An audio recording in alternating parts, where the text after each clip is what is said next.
And we welcome you to the Big Train Baseball Network, live audio in only Maryland as the Big Train on the road to take on the Cropdusters. The second time this season these two teams play, and the first time in Olney. Hi everyone, I'm Adam Glover, my partner Eli Kleinman. We welcome you to another broadcast here on the Big Train Baseball Network. As for the Cropdusters, they have taken the field. The national anthem has concluded. Josh Beck will be the starting pitcher. Very quickly, we'll give you the starting lineup for the Big Train. Leading off will be the left fielder, John Long, followed by the shortstop, Casey Bishop, and the designated hitter, Jeffrey Hurd. 4, 5, and 6, the first baseman, Jason Schiavone. The second baseman, Dixon Williams. And the right fielder, Dean Twigo. Bottom half of the order, 7, 8, 9 will be the center fielder, Zeb Ruddle. The third baseman, Jack Guerrero, and the catcher, Nick DeLisi. And again, on the mound, Josh Beck, the left-hander. We'll get numbers on him from Lidditz, Pennsylvania, who pitched at State College of Florida, the Manatees. 15 appearances, 1 start, a win, no losses, 17 innings of work, and a 6.88 ERA. And I will officially say hello to my partner, Eli Kleinman. Eli, the Big Train coming off a pretty tough game against the Aces back home. What do you think they're going to improve on today? What do they have to do to get a win here? I don't think there's too much they necessarily need to improve on in terms of issues from that Aces game. It was really just one inning that got away, 9 runs allowed. You had the lead in the 8th. You didn't have it by the time you got to the bottom of the 8th. If you can get rid of that inning, you're still playing great baseball all season. This has been a great team so far as the Big Train enter in with a record of 3-1 on the season. And John Long will lead it off, the left fielder. A lefty-on-lefty matchup. Josh Beck kicks and delivers in the first pitch. A called strike, first pitch at 5:02 p.m. here in Olney, Maryland. Long, Bishop, and Hurd, top of the order here in the first. First breaking ball, a called strike. And John Long falls behind 0-2. Live at first responder field. Here's the 0-2 pitch. Swing and a miss. Long chases a high fastball. Goes down on 3 pitches, and it's out number 1. Batting the shortstop, number 8 from Towson University, Casey Bishop. Bring up Casey Bishop. And one of the top hitters this season through 4 games.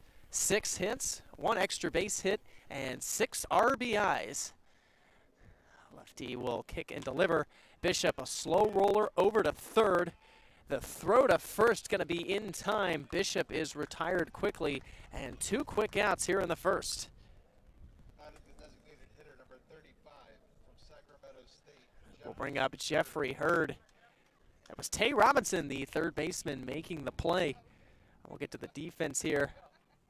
Will Baumhofer out in left, Cam Nelson in center, and Grant Painter in right. We'll give you the rest in a second. Lefty-on-lefty matchup again. First pitch to Hurd. Side in the dirt. Tay Robinson, again, the starting third baseman. Braden Martin gets the start at short. Matt Ervelina, the starting second baseman. As the next pitch to Hurd will be a changeup in there for a strike. Over at first is Jack Cannizaro. And behind the plate, Jake Wallman gets the start, part of the battery. Hurd swings, drives this one out toward right field, but it is in the ballpark. It will die in right field. The catch made by Grant Painter, and the inning is over. The Big Train retired 1-2-3 quickly here in the first. We'll go to the bottom half of the inning with the Cropdusters coming to bat for the first time today.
we're back from Olney, Maryland. The Big Train retired in order. They have taken the field. We'll take a look at the starting lineup for the Cropdusters. Leading off will be the second baseman, Matt Ervalina, followed by the center fielder, Cam Nelson, and the DH, Matt Miura. 4, 5, and 6, the right fielder, Grant Painter, the left fielder, Will Baumhofer, and the third baseman, Tay Robinson. 7, 8, 9, the first baseman, Jack Cannizaro, the catcher, Jake Wallman, and the shortstop, Braden Martin. And they'll take their swings off Patrick Galley, who got the start against them on opening day. Ervalina standing in, trying to get a leadoff base hit. Patrick Galley, the windup, and the first pitch, swung on and missed for a strike. 0-1 with a low and outside fastball. No balls and a strike. This one fouled back and out of play. So immediately, Galley in an 0-2 count. Looked good against the Cropdusters, but did not qualify for a win despite the Big Train picking up a 10-5 victory. 0-2. Another one fouled back into the net. 3 1/3 innings of work, 2 runs allowed. They weren't earned, 2 hits, a walk, and 4 strikeouts.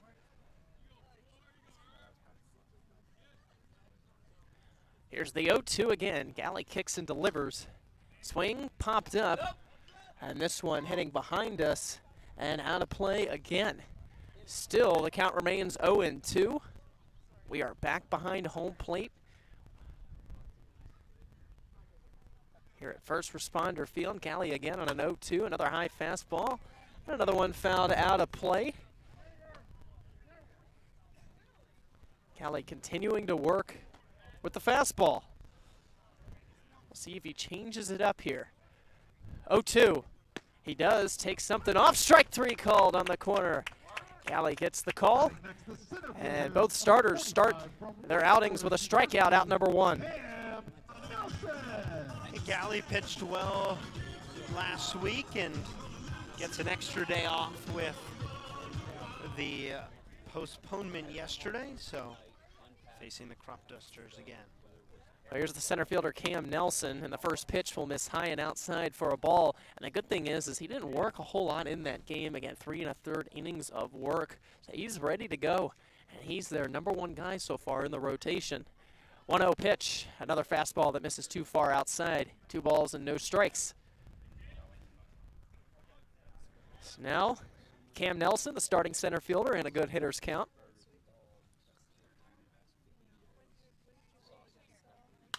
Fastball is fouled out of play. Cropdusters continuing to swing late so far on that pitch. But I'll say, Eli, for a stadium that doesn't have stands, as Galley goes back to the fastball, gets a called strike. Pretty nice turnout here in Olney. Bring your lawn chair. Feels accurate with a team like the Cropdusters. 2 balls, 2 strikes.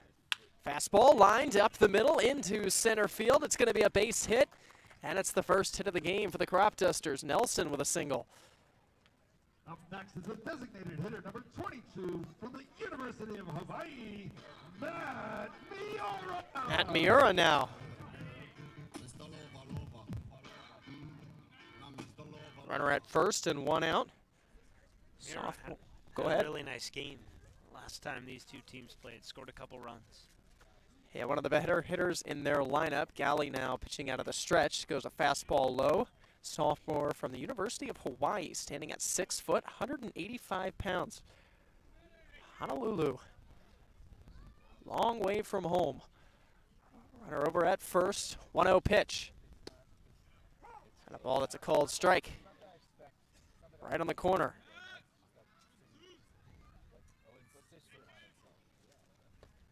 One ball, 1 strike.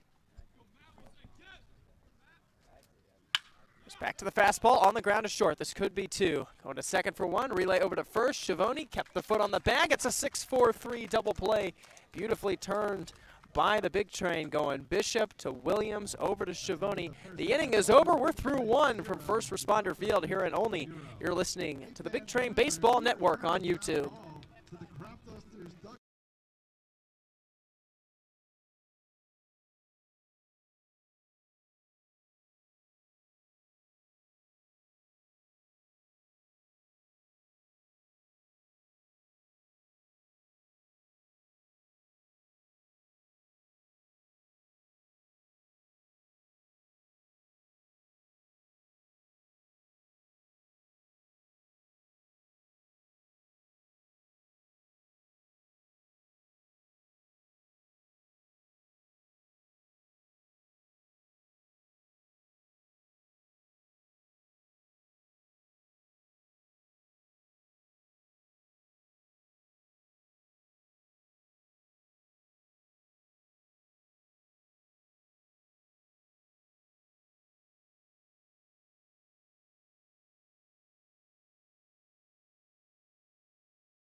Reach the second inning here in Ole, Maryland. 4-5 and 6-2 up for the big train. And Jason Schiavone, the starting first baseman today, will lead it off against Josh Beck, the left-hander. Pitching out of the stretch, kicks and deals. The first pitch, a fastball on the inside corner, a called strike. Schiavone has played well so far. 6 runs scored. He's been an on-base machine so far. And he takes this one, a fastball in the dirt, a ball on a strike. Was hitless on opening day, though, against the Cropdusters, but since then has looked good on a 3-game hit streak. 1-1 pitch. A ball that seemed like it got away from the lefty, a little high and outside. Was 1 for 3 against the Aces back on June 6th.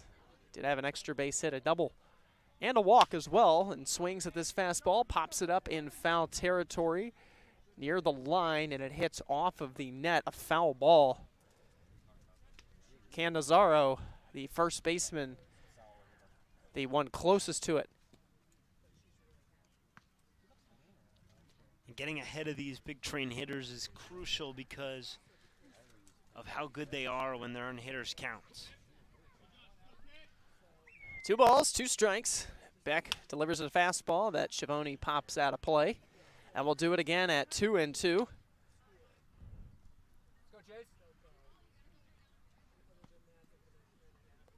Dixon Williams waiting on deck, one of the new big train this year.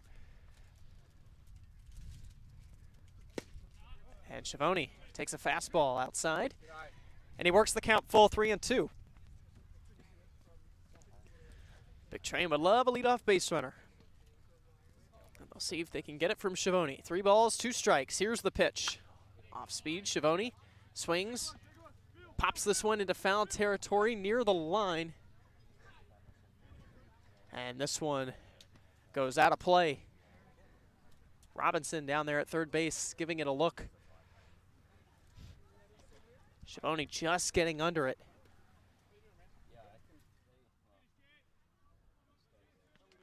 Three balls, 2 strikes. Here's the pitch. A fastball that is taken high and outside. Ball 4. Schiavone with a walk. And a good start here in the second for the big train.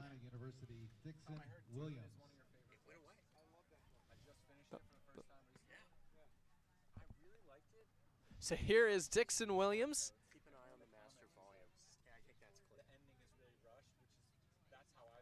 With his first plate appearance of the new season, one of the late arrivals, lefty on lefty matchup. He'll take a called strike. Glad to see this roster continuing to expand now that many teams that were competing in regionals have been eliminated. He's a 6'2" sophomore, 205 pounds from East Carolina. It's a called strike. It's a college that knows baseball. But he's got to protect here, 0-2.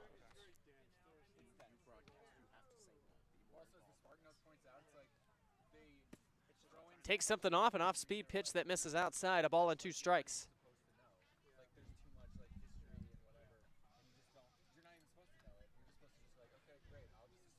Count at 1-2. He went off speed there. We'll see if Beck goes back with a fastball. He does. And he gets a strikeout. Down goes Dixon Williams. Strikes out on a pitch up and in. And he goes down on strikes in his first at-bat of the season. That fastball has been effective so far. Attacked up in the zone. Already 2 strikeouts on the day. Yeah, it's really, really working, especially against lefties. Now has to face another one here. Here's Dean Twigo. And he takes a called strike.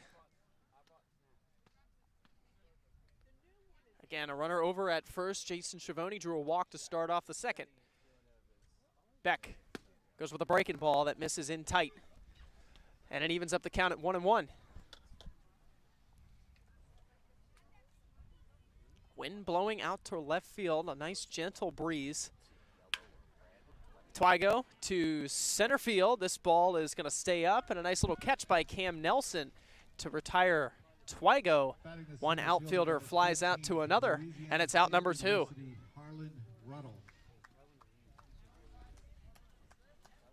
An lefty on the mound certainly has an advantage against this lineup with the number of lefties in it. And here's another one right here. Zeb Ruddle, starting center fielder, takes a called strike, a fastball on the corner. 0-1. Again, Schiavone over at first. 2 outs now in the inning. Big Train still searching for that first hit.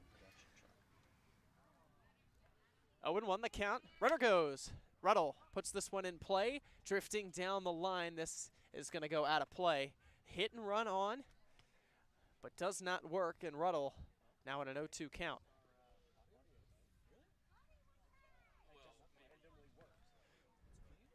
Again, Beck, one start this past season, primarily pitching in relief, but gets the start here. The 0-2 takes something off, foul tipped into the mitt. Down goes Ruddle, and the lefty Beck looks good so far. That's 3 strikeouts in the first 2 innings. The Big Train do strand a runner after the Schiavone walk. They're scoreless. We'll go to the bottom of the second. No score here from Olney.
Middle part of the order due up here in the second inning. 4, 5, 6. Grant Painter, the right fielder, to lead it off.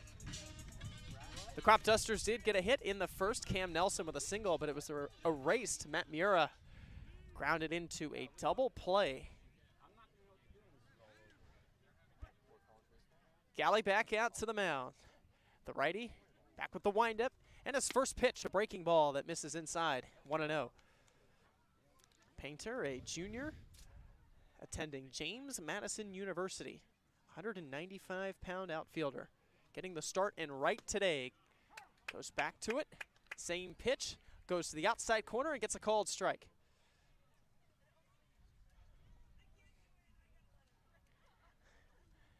Galley moving quickly. On the ground. Off the glove at third. Deflects to Casey Bishop. The throw to first, not in time. Well, if that had worked, it would have been a heck of a play. Went off the glove of the third baseman, Jack Carrero. Deflected right to the shortstop, Casey Bishop. But Grant Painter beats it out for an infield single, and it's a leadoff base runner.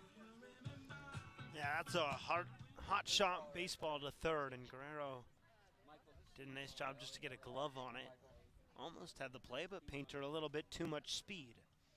So now here is Baumhofer, the left fielder, and he swings over the first one, a changeup, 0-1. Will Baumhofer with a runner over at first. Nobody out, no score. Here in the bottom of the second. Galley out of the stretch, delivers, and it's a fastball that misses up. So a ball and a strike. 2 hits so far for the Cropdusters, both of them off of the Ole Miss Products fastball. Here's the 1-1. And a fastball that misses too high and outside for a ball. Of course, the catcher, Nick DeLisi, a new arrival here for the big train, in addition to Dixon Williams. Nice getting another catcher in camp. They were using Ruffner a bunch. 2-1 pitch is outside for a ball. 3-1 the count. Baumhofer with an opportunity to reach base. As you get towards Super Regionals and then the College World Series, more teams eliminated, more guys in camp. Fastball that kicks away in the dirt. It's ball 4. DeLisi will get over there before anybody can advance another base, but again, a walk, and now runners at first and second.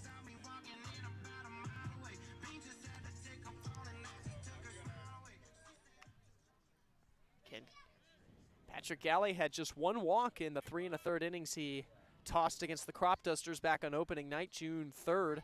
Hardy has 1 here. And here's Tay Robinson, the third baseman. Shows bunt, pulls it back, and takes it upstairs. Looked a little bit slower than a fastball. Might have been a change. We've seen Galley go with a lot of off-speed pitches to begin at-bat so far. Well, he started 1 there. Now the count 1-0. Bunt shown again. Offers at it, missed it. And it's a strike to even up the count. 1-1. Canizaro on deck.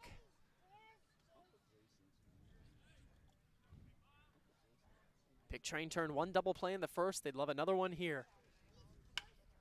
They might get it. Change up, grounded to short. 6-4, the throw to first. Not going to be in time. Kicks away from Schiavone. Couldn't pick it. A run's going to come in and score. And the Cropdusters jump out to a 1-0 lead.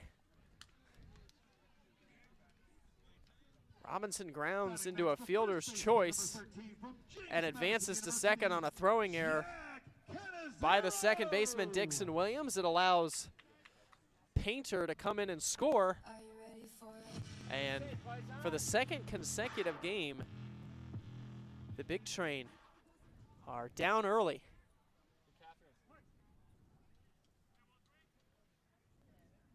Canizaro, the first baseman.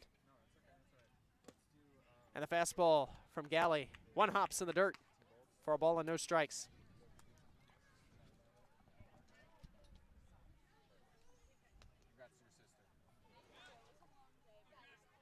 So a runner at second, 1 out. Galley, 1-0. Fastball goes back to him, but they're going to rule it a foul ball. And the count evens up. Yeah, you could hear that hit off his foot. And there's no shin guard there. Nothing there to protect him. Just the elbow guard. Galley switches baseballs, also gives him an opportunity to kind of walk it off a little bit.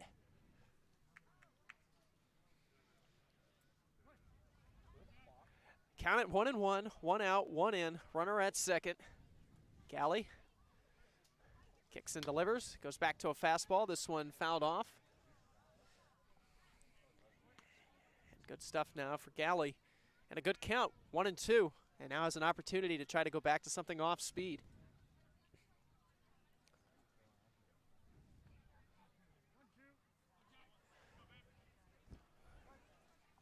One ball, 2 strikes. Here's the pitch. Fastball. This is outside. And it evens up the count 2-2. Canizaro trying to protect. Jake Wallman, the catcher, on deck. 2-2. Off speed, struck him out. Real good pitch from Patrick Galley. It's his second strikeout of the game. And it's a big out number 2 here in the second. Jake Wallman.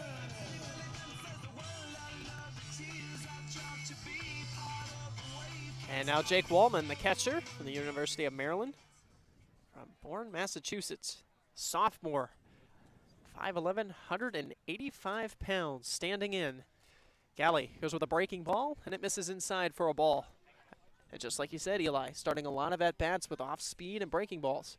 Yeah, he's confident in that pitch. Not as consistently been able to throw his strikes as he did in game 1, but Still a good pitch. Pitch will miss upstairs. Goes with a fastball, now falls behind 2-0. And now a real good hitters count here for Jake Wallman. We'll see if he tries to swing at something. Try to plate. Robinson from second, 2-0. Does swing at the fastball, swings very late. Really poor swing. So a 2-1 count. Galley in the big train trying to work out of it and limit the damage to just 1 run. 2-1. Fastball is fouled back into the net, right near the camera that the Cropdusters have going.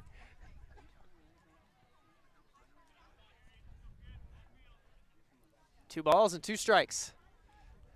Galley looking for back-to-back Ks. Again, runner off at second. Here's the pitch. Fastball, struck him out. Patrick Galley with back-to-back strikeouts after the run comes in, and he is able to escape the inning. So 1 run does score. Runner is left stranded. We're through 2. A 1-0 lead for the Cropdusters over the big train.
So we've made it to the 3rd inning, a 1-run lead here for the Cropdusters, as the big train are still searching for their first hit of the ball game. Again, that run coming in the bottom of the 2nd for the Cropdusters, a fielder's choice, and then a throwing error out at second from Williams, allowing the run to come in. And Jack Guerrero, who made his debut against the Aces, came in as a substitution for Brandon Cassidy, making his first start, takes a ball outside. Beck working quickly. 1-0 pitch is popped up. Foul territory, long run near the line, and this one is going to hit off of the fence. And a beautiful day here in Olney. We had some rain earlier, but now we got blue skies, a nice breeze.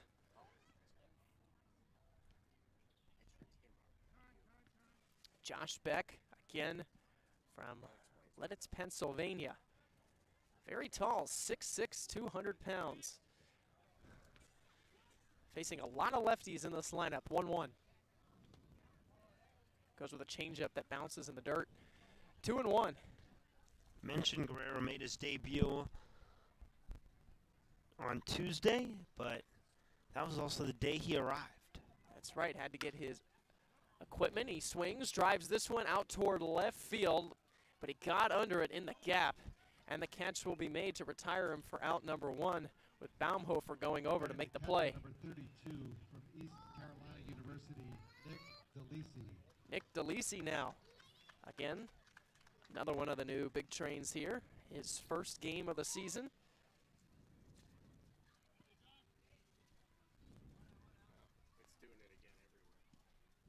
Lefty goes with a changeup. DeLisi swings, pops it up, foul territory near the first base dugout. And a heck of an attempt over there at first to leap into the net. Cam Nazaro, but can't make the play. So the count 0-1. Delicia, only native from Really? only Maryland. Playing in his hometown, getting his first start. Swings, drives this one to center, and how about that? Gets his first base hit. A hard single off a fastball, and it's the first hit of the game for the Big Train. And perfect timing as well as we're back to the top of the order.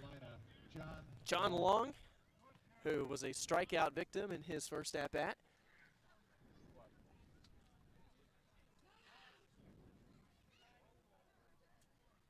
Went down on 3 pitches, struck out on a fastball up and in. Lefty kicks and delivers, and he's behind a fastball here, 0-1. Beck is more of a fastball pitcher and a big strikeout pitcher. 20 strikeouts in 17 innings at college this season. Goes back to the pitch, and a little far outside for a ball. Casey Bishop waiting on deck. Long takes a fastball at the knees. Don't think he agreed with it, but it's a called strike. Count is 1-2. And Long still trying to find his swing early in this summer. Goes with an off speed, swings over a changeup, and he strikes out swinging for the second time in this game, and now 2 outs in the third. The shortstop number 8 from Towson University, Casey Bishop. And here's Casey Bishop now. Again, 2 teams competing in the North Division. The Cal Ripken Senior Collegiate Baseball League. The Big Train entering in with a record of 3-1. The Cropdusters in last, 2 games out with a record of 1-3. And Bishop takes a called strike. Cropdusters, however, are second in the Montgomery Cup standings at 1-1, a game behind the Big Train, who are 2-0. 0-1 pitch, off speed, and Bishop fouls this one out of play. So now has to choke up on the bat a little bit, try to protect in an 0-2 count, try to shorten the swing, and try to put the ball in play. Would love to get it to Jeffrey Hurd, the big DH waiting on deck. Again, DeLisi over at first. The 0-2. Fastball too far outside.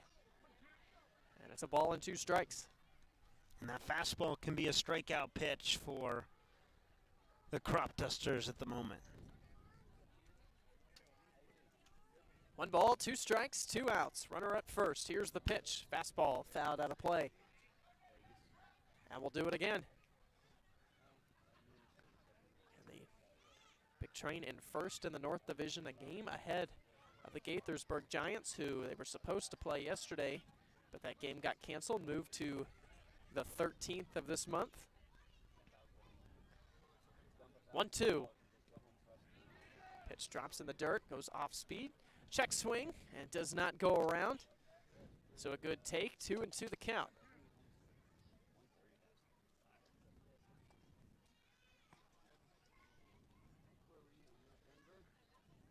Just trying to keep the inning going. Bishop, again, has been one of the better hitters to start this season. 2-2. Waits on it, grounds it over to third. Robinson will go to second to retire DeLisi, who was running, and the inning is over. The Big Train do get their first hit, a base hit from DeLisi, but Bishop grounds one over to third. They get the force at second. We'll go to the bottom of the third from First Responder Field. The Cropdusters clinging to a 1-0 lead.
one from the University of 9-1 and 2, 2 up for the Cropdusters. Braden Martin, the shortstop, will lead it off. Patrick Galley back out to the mound as he looks to replicate what he did in the first rather than the second. Now pitching back with the windup. The first pitch, a fastball high and outside. Anytime you walk a guy, it's going to hurt you. And it did in the second. That one walk just ends up coming back to bite him. Martin drops a bunt. This one will go foul. And it evens up the count, 1-1. Again, the first time this season up on the road here in Olney.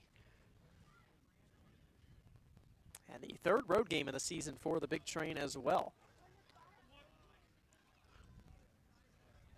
1 ball, 1 strike. Here's the pitch. A little low and inside. Kicked away from the catcher, DeLisi, but no one on base. No harm, no foul. Looked like a breaking ball that just missed down and in. 2-1. Back with a fastball.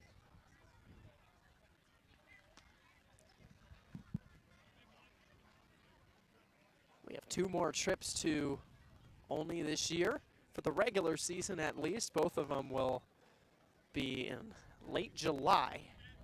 A fastball too far in. Galley just trying to put away pitch right now, but he's in a full count. Here's the 3-2. On the ground, out toward second. Has to wait on it. Quick throw to first in time. Good play out at second by the second baseman. Heck of a play. Dixon Williams charging in. And here is Matt Ervelina now.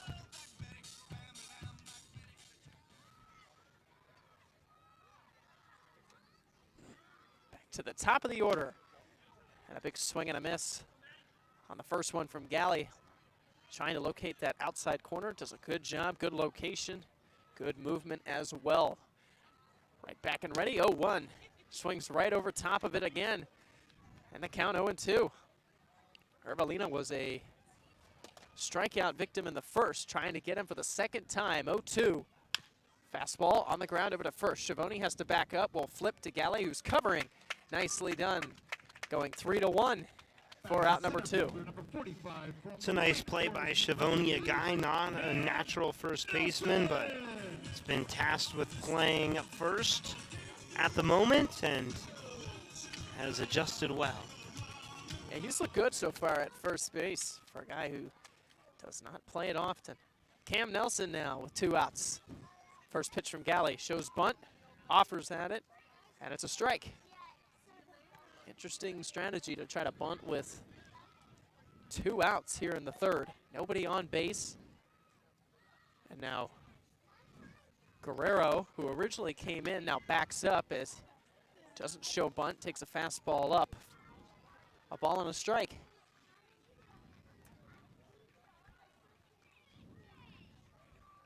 One and one the count. 2 outs. Galley looking for a 3-up, 3-down third. Takes something off, and the pitch misses too far outside in the opposite batter's box. Changeup that we have not seen a lot of so far today. It's been mostly breaking balls so far. 2-1, goes with a fastball on the ground out towards short. Bishop charging, throws to first, and the infield shines. A 3-up, 3-down third inning, and nicely done by Galley on the mound. We're a third of the way through this game. We'll go to the fourth. The Cropdusters up by a run.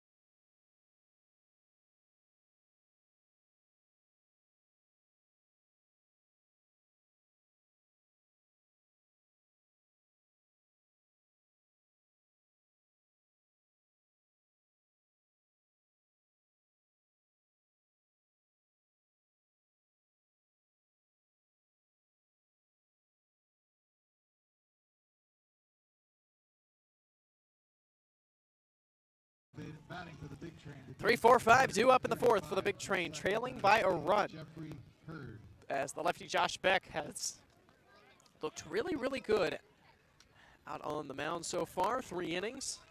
He's given up 1 hit, 1 walk, and 4 strikeouts. He's got to face a tough hitter, though, in Jeffrey Hurd, the DH. And the first pitch, a fastball, low and outside. Hurd hit a deep fly ball to right field back in the first, just got under it. A couple of long fly balls hit by a few of the Big Train hitters. Takes something off, and Hurd just able to get a little piece of it right off the end of the bat. Looked like a breaking ball. 1-1 the count. Here's the pitch. And this one spiked in the dirt. Bounced before home plate. And Hurd now at a 2-1 count. The wind has pretty much stopped here in Olney. Again, earlier it was a nice slow breeze out to left field. And nothing really going on. The sun is shining now. Little rain pregame. That's right, 2-1. This one driven out toward right field, but it's going to stay up and be caught. Grant Painter ranging towards the line, and that's now 2 balls that Hurd has hit hard to right field. That's the first baseman, number 20 from James Madison University, Jason Schiavone. Jason Schiavone now. Cleanup hitter. Was the first Big Train hitter to reach base. Drew a walk to start the second.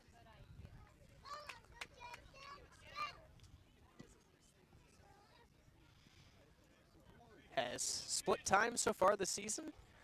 Behind the plate and over at first. The lefty kicks and delivers.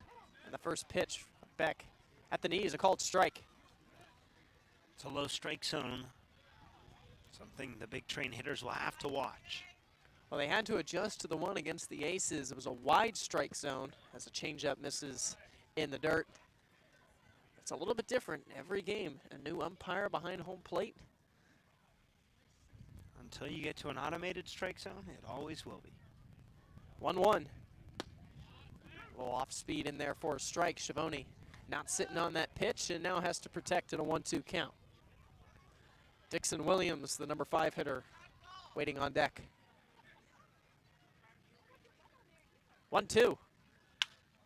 Gives him a fastball. Schiavone swings, drives this one out toward right field, but Painter, this one a little bit easier, settling under it, makes the grab, and 2 quick outs here in the fourth. Batting the second baseman, number 33 from East Carolina University, Dixon Williams. Here's Dixon Williams.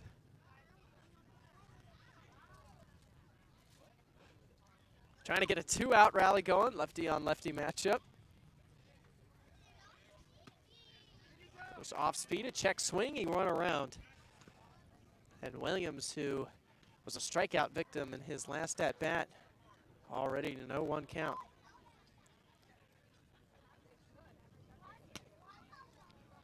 Back goes with a fastball. Too far outside, a ball and a strike.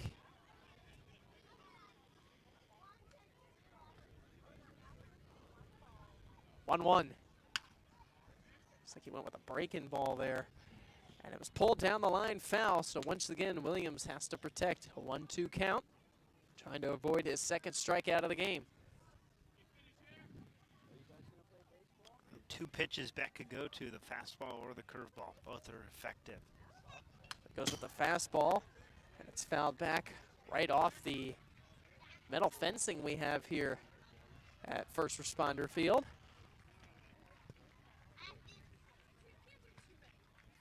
Again, the 3rd road game of the season for the Big Train.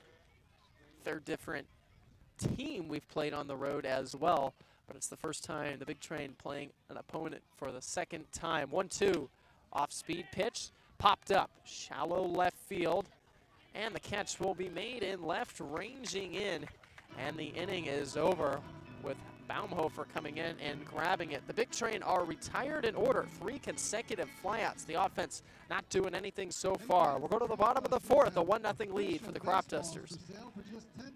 That's right.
Patrick Galley back out to the mound for the 4th inning. He's an out away from tying his season highs. Again, he went 3 1/3 against the Cropdusters back on opening night.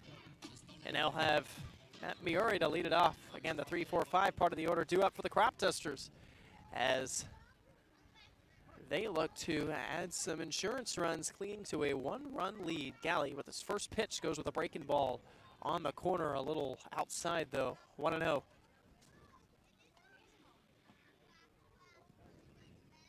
Can see the sprinklers right behind center field. That's right, we had them on earlier, even though it was pouring down rain. So the grass is a little extra soaked right now. Fastball on the corner for a strike. More than hydrated? More than hydrated, that's right. That's a good one. 1-1.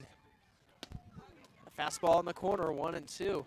Yeah, poured quite a bit here for a little bit, about a half an hour, and then lightened up, and we have got blue skies now, no rain.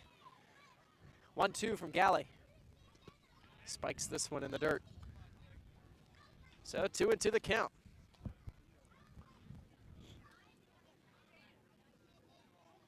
He's gotten off to a good start because, again, he hasn't walked too many guys. That's been the one bugaboo so far for the big train. 2 balls, 2 strikes. Here's the pitch. Fastball is fouled out of play. So we'll do it again at 2-2. Big Train going with their away uniforms, the black unis with the white Bethesda across the chest, the gray pants, 2-2.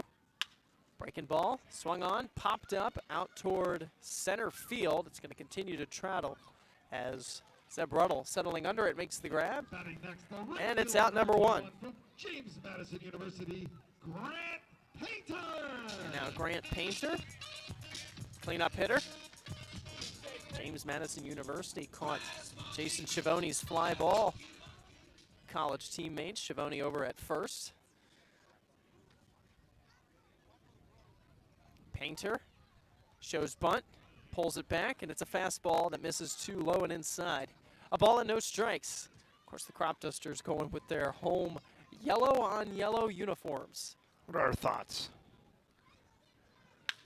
High fly ball out toward left field. It's deep at the track, at the wall, and it's off the glove of Long. He can't make the play. Painter is going to third, and he's going to get in with a slide in what should be ruled as a triple. It was a tough running play in left field from Long, and he thought he got it.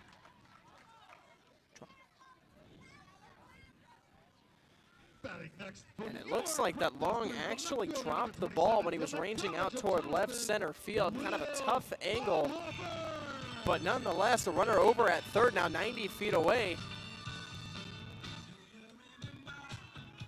Will Baumhofer with an RBI chance. First, I thought that he ran into the wall in left center. The infield comes in, and a good block by DeLisi to make sure a run doesn't come in with a wild pitch. Yeah, it's hard to tell what happened in left, but certainly a ball he would like to catch. If you ask John Long, he tells you he should catch that 100 out of 100 times. Ball and no strikes. Kind of got covered up. All the fielders in the way. One of those a fastball that misses too high. Yeah, I originally thought he ranged out toward left center and kind of crashed into the wall. But apparently not. Baumhofer and a good hitter's count. Swings at the 2-0 late and fouls the fastball off down the third base line. Headed towards the Big Train dugout. The infield has come in for Bethesda. Feels like a moment they know could be important later in this game, even though it's still just the fourth. 2-1 in the air down the line, but foul. Yeah, the Big Train offense has not looked good so far through the first 4 innings. Just 1 hit and a walk, a lot of strikeouts. And again, like you said earlier, a lot of lefties in this lineup going up against Josh Beck. And he has been able to retire them easily so far. 2-1.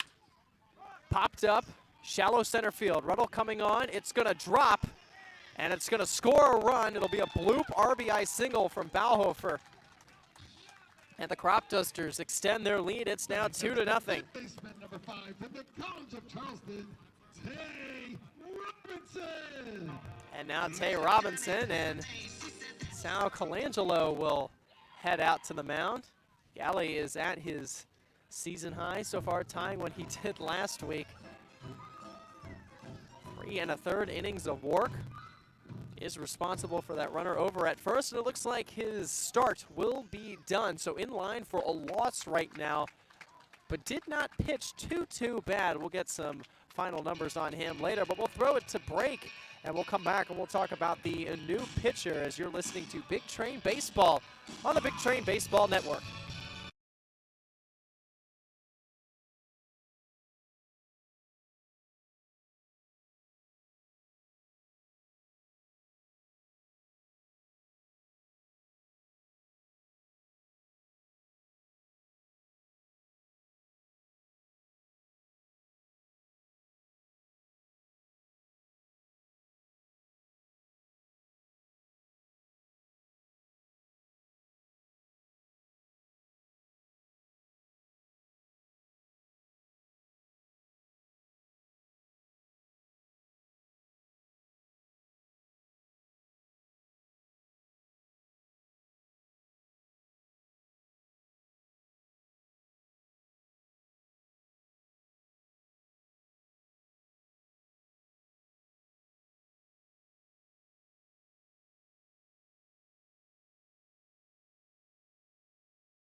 Well, the Big Train will go with right-hander Gavin Jones, who pitched against the Cropdusters and relieved Galley back on opening night.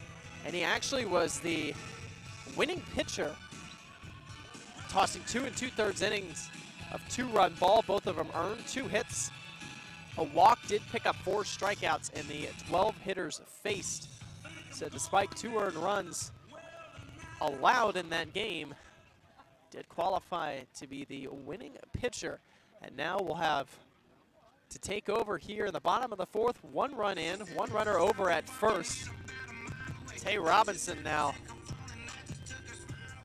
as Gavin Jones will look to turn 2, get a double play, and get out of the inning. Runner goes. It's a fastball up and in. DeLisi can't hold on to it. It'll be a stolen base. It's a good jump from Baumhofer, the left fielder, who again had that bloop RBI single.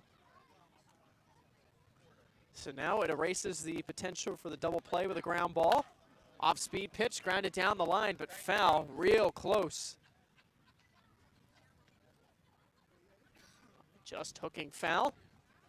So a ball and a strike on the Cropduster third baseman.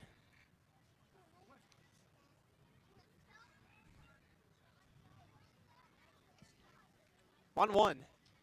Takes something off. This ball is driven out toward left field and deep. Long going back. Makes a running catch. Heck of a play by Long. And we'll get this one back in. So a few hitters after he dropped the ball and left, makes a great running catch. It's a big out number 2. It's a big moment in this game because for all the success the Big Train have had early, they've only scored 5 runs over the last 13 innings after 42 runs through the first 27. Jack Canizero, the first baseman. Runner dancing off second. The pitch from Jones, a breaking ball that misses high and outside.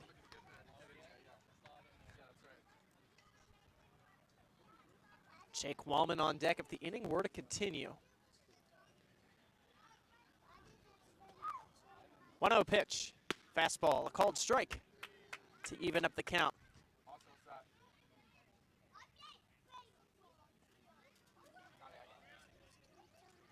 One ball, one strike.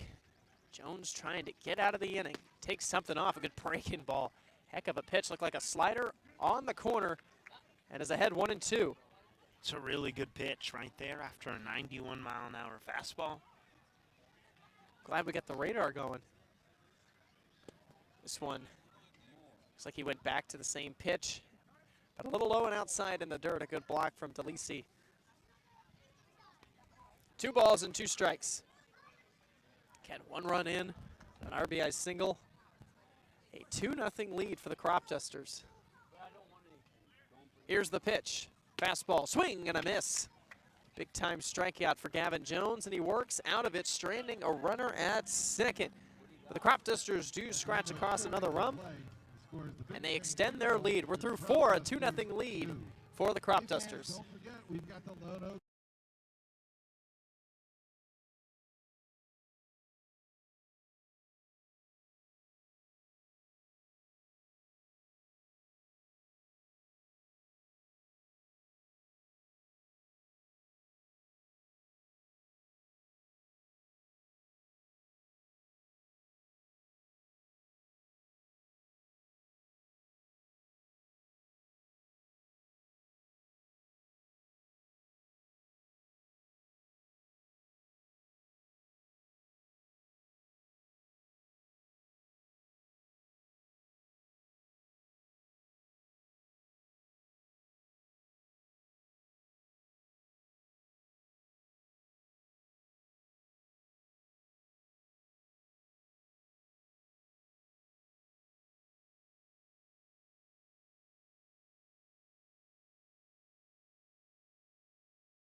The Big Train have not played well in this game so far. A 2-0 lead as we've reached the 5th inning. Dean Twigo will lead it off. Lefty on lefty matchup, and the first pitch from Beck, a fastball. That's a called strike.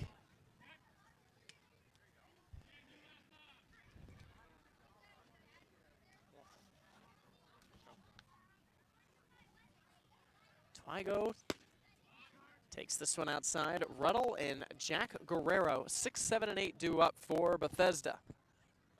The wind starting to pick up just a little bit, but again, just that slight breeze out to left field. Off-speed pitch, good pitch on the corner. And Twigo now has to protect a 1-2 count.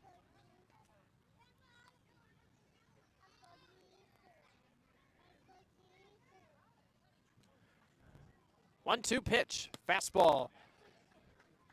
And it looked to be a strike. It was not called. They called it a ball, and Beck had walked off the mound as he expected that ball to be thrown around. Very close, going with a fastball, but the count 2-2. And a breaking ball in the dirt. And now Twigo works the count full, 3-2. And man, would this be huge for the Big Train, a leadoff base runner. Base runners have been hard to come by so far, and to get the potential tying run to the plate would be great for them. But first, the 3-2. Fastball, swung on, popped up, foul territory. Robinson near the fence, and it will get out of play, headed towards the Big Train bullpen.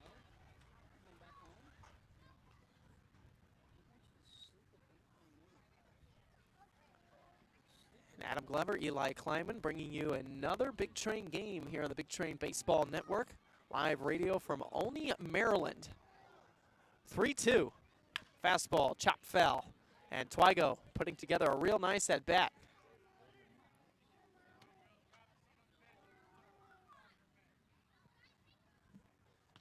Four for 18, including the at-bat earlier so far this season. 1 extra base hit, 2 RBIs, and 2 walks for Twigo. 3-2. And a breaking ball that bounces in the dirt. Ball 4, and Twigo draws the walk. The center fielder, number 14, from Louisiana State University, Harlan Ruddle. And here's Zeb Ruddle. The LSU product will get an opportunity representing the tying run.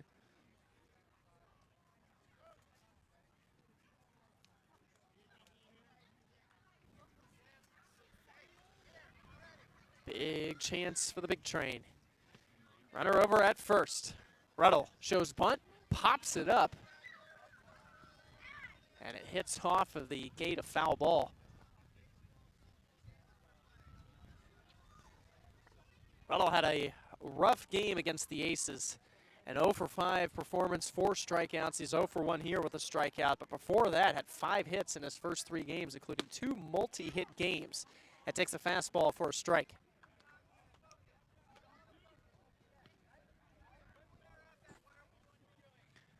So now has to protect 0-2, trying to avoid his 6th strikeout and the last, what would be 7 at-bats. This one fouled off. Yeah, almost killed our photographer, Peter, who's sitting behind the backstop. Hope you're all right, Peter. Gave everyone a bit of a scare. 0-2, takes something off and misses outside. Change up in the dirt. 1-2 the count. They could have fence all the way down, but instead they have wood planks at the bottom. That's of the right. backstop. Ruddle swings at the fastball, lines this one out toward right field. He's going to get a huge base hit. Twygo's going to be held at second, though, but it's just the second hit of the game for the big train, and for the first time, the offense starting to pick up for Bethesda. University of North Carolina, Wilmington, Jack Guerrero. And now Jack Guerrero, who flew out to deep left center field in his last at-bat, will get an opportunity. And these are the situations where if you're the big train, you need to convert, especially when the offense has not been cruising. Guerrero shows bunt, pulls it back, a fastball too far outside. Sal Colangelo opting to go with some small ball with Nick DeLisi, who got a base hit earlier on deck, and then the top of the order to follow. I like the idea, trying to get runners over to second and third. Yeah, you don't know if you'll get this opportunity again.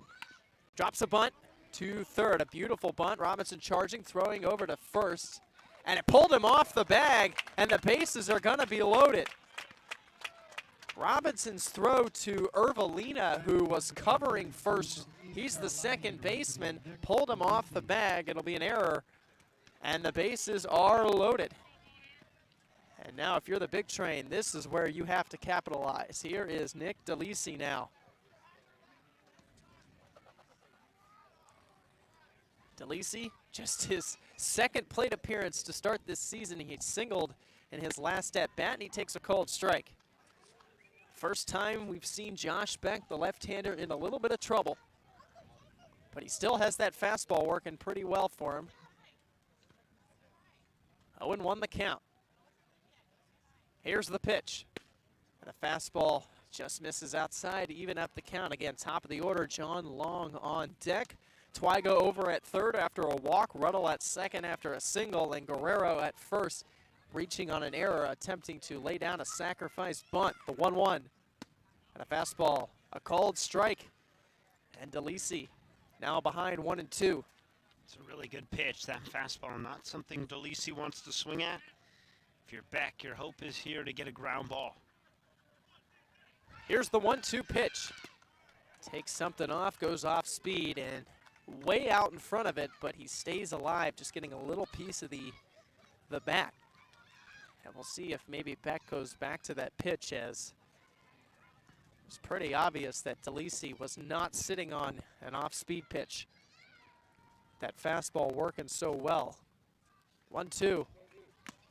And he fouls a fastball into the mitt and strikes out for a big out number 1 for Josh Beck. Number 9 from the University of North Carolina, John 5th Long. strikeout for Beck. And now here's a guy, John Long, who has struggled today with 1 out and the bases still loaded. 2 strikeouts for Long, both of them swinging. Now 3 for 16 with 6 strikeouts. Does have 7 walks, though. Swings at the first pitch and fouls this one back. Has not really been able to lay off the high fastball so far. Gonna have to put together a productive at-bat. A ground ball here would be good for the Cropdusters, but long enough speed to potentially beat out a double play. And he takes a cold strike. Changing it up, doesn't go with the fastball there, and now Long staring down his third strikeout of the game, trying to avoid the hat trick. 0-2. Swings and fouls a fastball out of play. Ball fouled onto the Bob Boyd softball field behind us. Game going on right over there, too. Yeah, got one in a couple of the other fields as well. A lot of baseball going on. 0-2, breaking ball, and he strikes out swinging for the third time today. 6 strikeouts now, and half of them belong to the Big Train leadoff man. The shortstop, number 8 from Towson University, Casey Bishop. And now it's Casey Bishop, who has hit 2 ground balls over to Robinson at third. Base is still loaded, and he fouls the first one into the mitt. You wonder if this might be the final frame for Beck, and if he can get out of it, what a wonderful job he will have done tonight. No balls and a strike. Here's the pitch. Goes back to a fastball and a big swing and a miss. That's been his big pitch of the day. That fastball, the Big Train have not been able to keep up with it. 0-2, 2 outs, bases loaded here in the 5th. Beck looking to strike out the side following loading the bags. Here's the 0-2. And a fastball that misses too high and outside.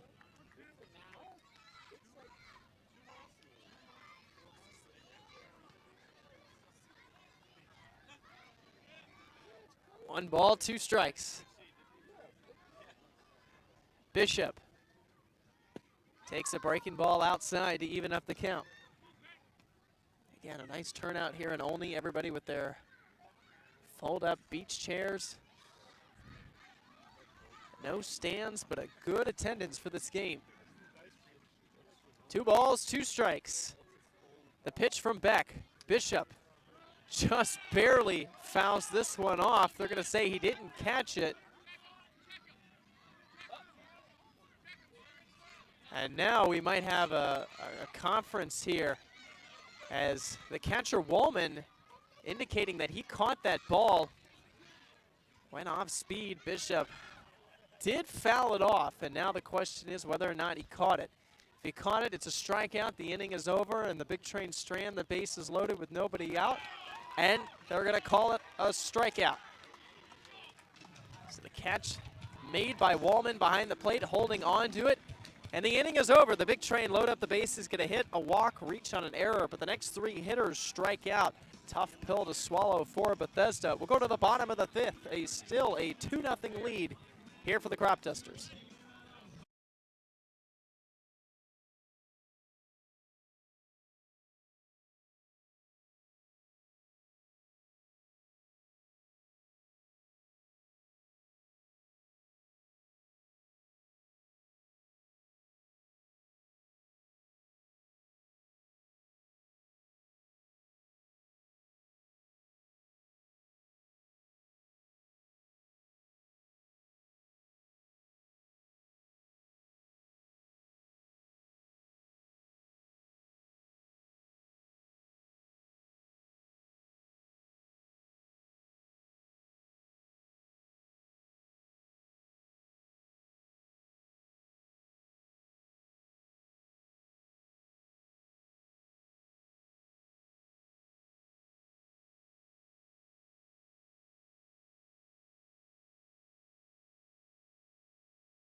Bowman. So the Big Train had a huge opportunity in the fifth, loading up the bases with nobody out, and 3 consecutive hitters all go down on strikes, all of them swinging. Gavin Jones back out to the mound for the bottom of the fifth after taking over and recording the final 2 outs of the fourth, and he will start the breaking ball to Jake Wallman, the catcher. That's a called strike. His 0-1 pitch now, a fastball up and in.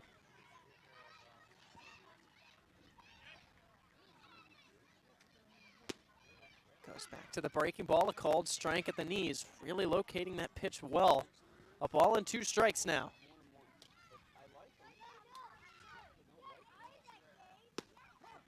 And strike 3 call, continuing with that pitch on the corner, and a good start for Jones with a strikeout for out number 1.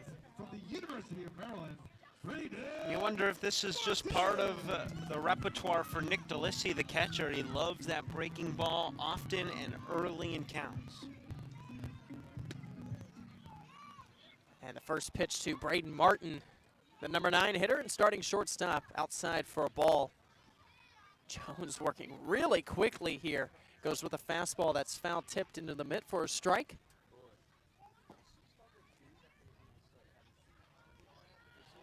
One now shows bunt, pulls it back, and the pitch is taken down low for a ball. As soon as Jones catches the baseball, he goes right back onto the rubber and it's ready to work. 2-1 on the ground, up the middle. No, it's a play made by Bishop, spinning, throwing in time. What a play by Casey Bishop on a ball I thought for sure was going up the middle for a base hit behind the second base bag, fielding it, spinning, and throwing to first for a big out number 2. Really good defender up the middle. And able to make a really nice play over there. So we're back to the top of the order, Matt Ervalina, who struck out in the first, grounded out into the third.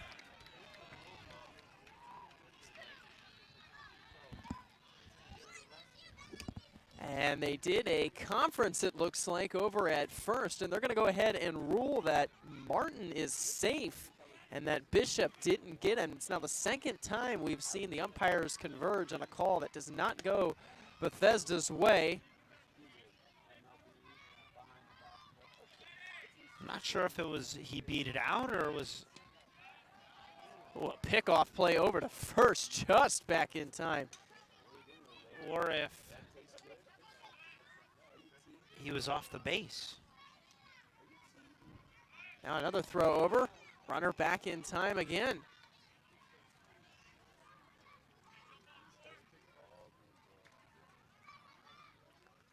Get close over there. Big lead. Now there he goes. It's a hit and run back to the mound. Jones will go with the underhand flip to first to retire Ervalina. The runner will advance, but it's out number 2. I think Ervalina is going to need a new baseball bat after that one. Didn't sound all too good. Yeah, sounded like he broke the bat. And now here is the Wake Forest product from Baltimore, Maryland, Cam Nelson, the freshman, who is gonna be a part of a program. Line drive into center field. He comes through a base hit. Ruddle does have a good arm. The throw to the plate, though, not going to be in time. It wasn't cut off by Schiavone, which allows Nelson to reach to second, and it's a 3-0 lead. Coming to the plate, the designated hitter number 22 from the University of Hawaii. So Nelson comes through, drives in Martin from second. The throw from Ruddle was strong, but very late. It took a while for him to get to that ball, and Jason Schiavone was not in position to cut that one off, and it allows Nelson to advance. Matt Miura now will take the first one for a ball. Just not the Big Train's night so far. Down by 3. Run will be charged to Jones, and he goes with a fastball on the corner for a strike. Miura again, the Hawaii product from Honolulu, sophomore. 0 for 2 day, and a breaking ball. Low and outside, and the count is 2-1. team with the worst travel in college athletics, by nature of where they play. Of course. A big swing and a miss on a high fastball. 2-2. However, you do get the benefits of living in Hawaii, so. You ever been? I have been. So have I. Fastball upstairs, and the count goes full, 3-2. Not a bad place to live. No, it's not.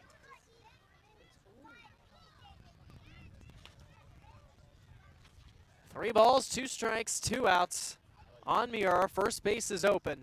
Jones kicks and delivers a fastball that is popped out of play, and we'll do it again at 3-2.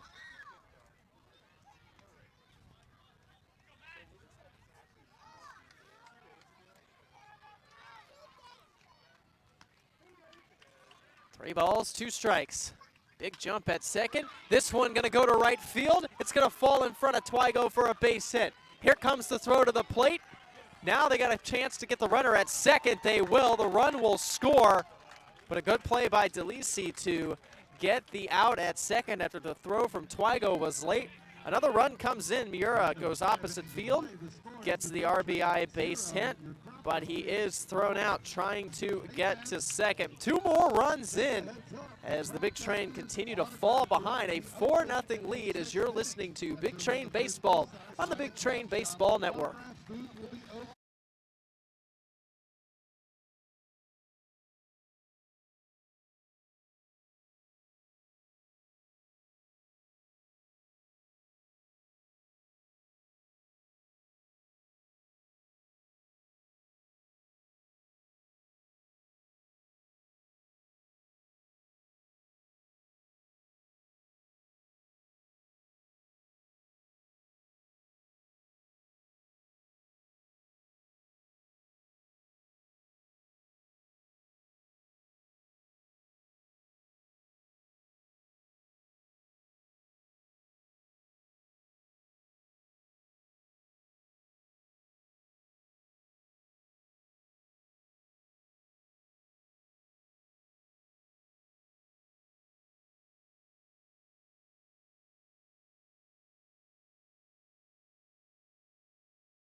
You've reached the 6th from First Responder Field, a 4-0 lead for the Cropdusters as the Big Train, going back to the game against the Aces on the 6th, have now gone 8 consecutive innings without plating a run.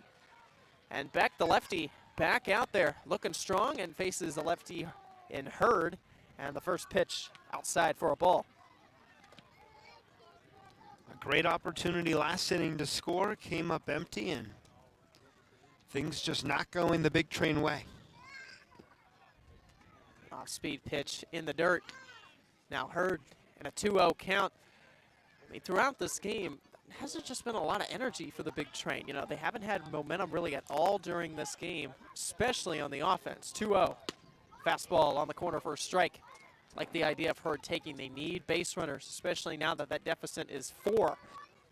Last time it was 2. 2 balls and a strike. And Hurd takes a fastball on the corner. And now a 2-2 count.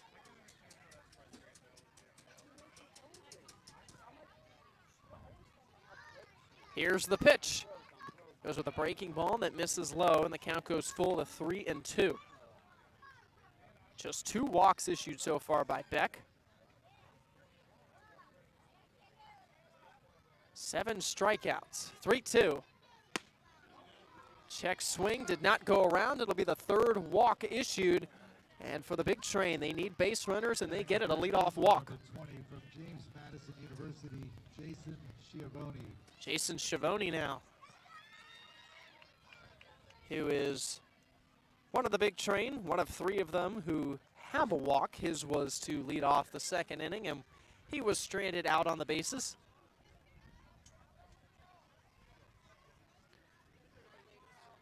First pitch to Schiavone, outside for a ball. Again, Adam Glover, Eli Kleinman Happy to be with you here on the Big Train Baseball Network, live audio from Olney, Maryland.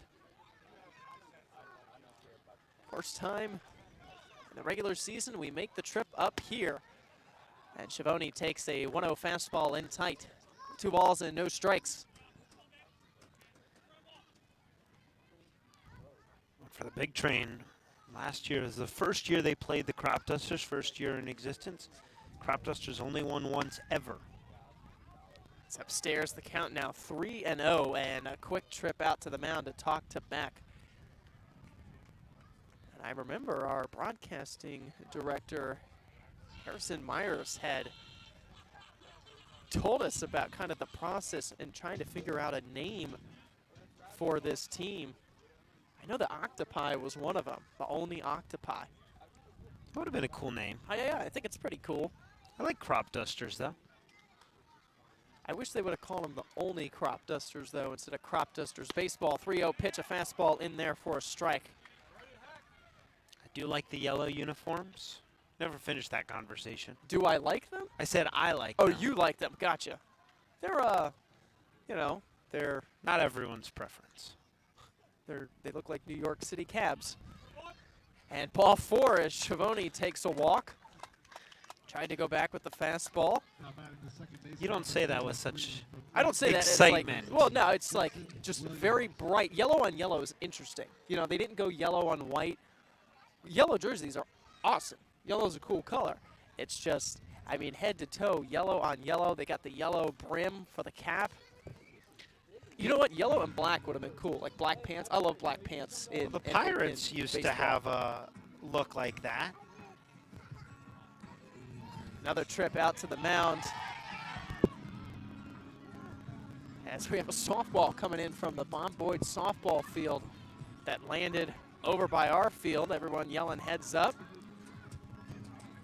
Back in the 1970s, Pirates wore That's yellow right. uniforms with black pants, and then they brought back the throwback They did. a couple years ago. Andrew McCutcheon, And it looks like some pictures wearing it. Beck is done. And we'll have a new pitcher coming on. So we'll take a break, come back, and talk about the new right-hander. Again, you're watching Big Train Baseball, or listening, pardon me, Big Train Baseball on the Big Train Baseball Network.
Well, the new pitcher will be Brandon Rhodes, a right-hander from St. Louis, Missouri, for his second appearance of the year and his first since facing the Big Train on opening night. An inning and a walk in that game, and he will face Dixon Williams, who was not in the lineup that night.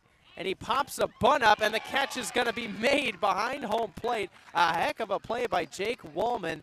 And the idea of a sack bunt backfires immediately, and it's out number 1. That's a really nice play behind the plate. Heads up play from Wallman. Able to turn, locate, catch it, but a really tough break for the big train. So now Dean Twigo, who drew a walk in his last plate appearance, was the first of 3 big train to get on base last inning, and he fouls this one out of play.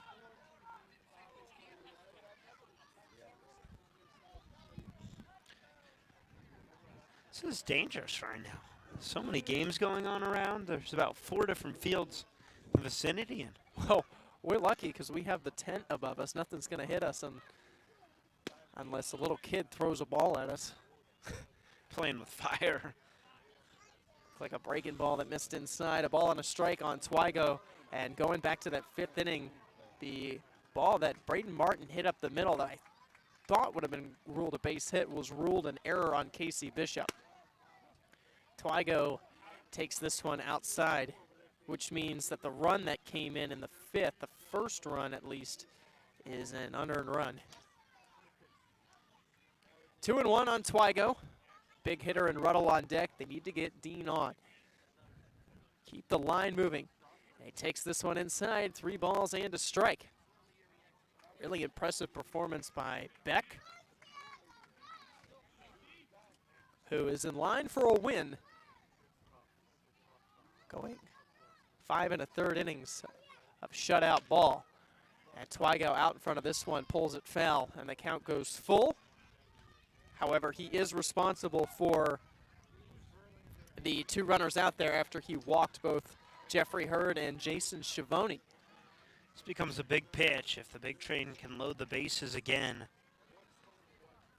And Ruddle had a really nice swing in his last at-bat, a hard single into right, and he would be the hitter. 3 balls, 2 strikes, 1 out. Runners at first and second. Here's the pitch to Twigo. Swings and pops it up. Got under a high fastball, out towards short, infield fly called, and it's out number 2. Batting the center fielder, number 14 from Louisiana State University. Still looking for that timely hit. Just has not come today. And Brandon Rhodes has retired the first 2 hitters he's faced and now has a big task in Zeb Ruddle.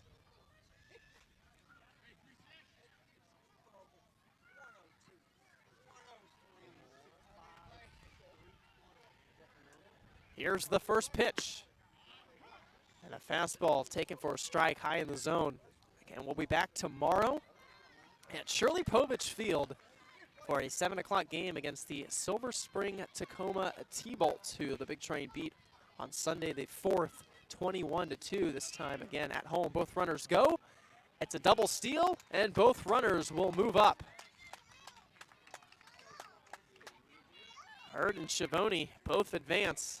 And now a base hit is likely easily going to score 2 runs with the runners off on contact. Also sets up a chance to get a run on something like a wild pitch. Ruddle pops it up, shallow left, near the line, and a long and a great running catch out there at shortstop. Big time play by Braden Martin, and the inning is over. So once again, the big train get a couple of runners on with 2 walks, but then 3 consecutive pop-outs as Bethesda's offense continues to struggle. We'll go to the bottom of the 6th, the 4-0 lead for the Cropdusters.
Well, the big train threatened once again, but could not bring anybody in. The bottom of the sixth has arrived, and Gavin Jones is back out to the mound. The righty kicks and delivers, and the first pitch will miss for a ball. It's 4, 5, and 6 due up. Grant Painter, the right fielder, James Madison University product, takes a strike. Painter is 1 for 2, but he's reached base twice. Takes a fastball upstairs. 2 balls and a strike.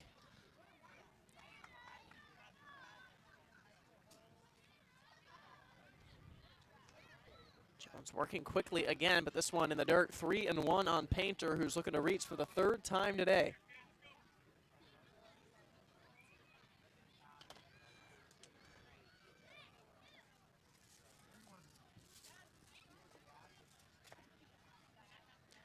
Three-one pitch, a fastball hit in the air out toward left center. It's going to fall in front of Ruddle. It'll be a base hit. And a leadoff base runner as Painter has his 2nd hit of the game. Nice swing of the bat, and Cropdusters really can put their foot on the throat of the big train right here. Left fielder Baumhofer.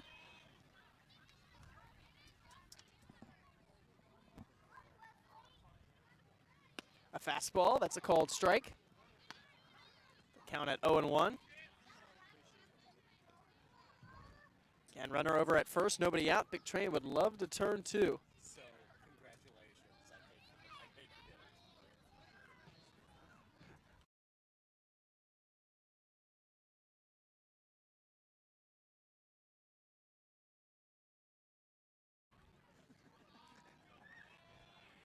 it. Jones goes with a fastball, that misses.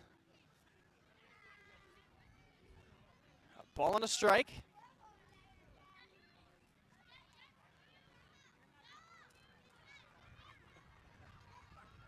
One on the ground, out towards short. Bishop will try to get it out of the glove. It hit right off it, trying to backhand it in the 5-hole. Couldn't make the play, and a runner will reach. Tay Robinson. Tay Robinson now.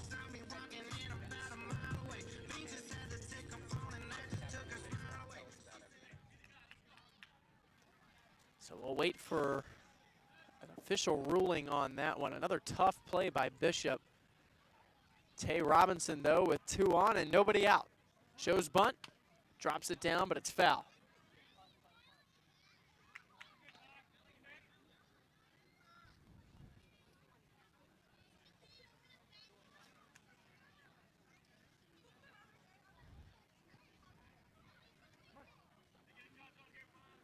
No balls and a strike. Robinson searching for his first hit. Shows bunt again. Pulls it back. A breaking ball that missed in the dirt. Came close to going around. Hey, bent down real low because that's where that ball was drifting, but last second able to pull it back. 1-1 the count. In the dirt. Same pitch, 2-1. The Cropdusters continue to rack up the score. Sounds like an error on that last play. A ball that is bunted foul. That's the 2nd error now on Casey Bishop out at short. Ball just popped right in and out of his glove. Yeah, the first one I still thought should have been a hit because he went behind second base, did this nice spin move, and tried to make a throw to first. 2-2 pitch from Jones, goes with a breaking ball, and it's a called 3rd strike on the corner. Big time pitch from Jones as he continues to utilize that breaking ball against right-handed pitching. And Gavin gets a big out, number 1. Jack Canizero.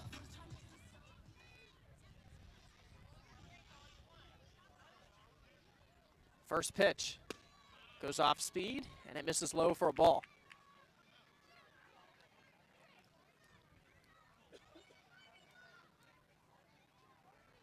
Want to know the count? Runners at first and second, one out. The pitch, a fastball that misses low and outside, and Jones falls behind 2-0. Again, both teams have used two pitchers. The big train going with the starter Galley, and then Gavin Jones, who is still out on the mound, has been there since one out in the fourth. Breaking ball inside, 3-0. Josh Beck, of course, tossed 5 1/3 shutout innings in line for a win for the Cropdusters, and Brandon Rhodes took over last inning. 3-0 the count.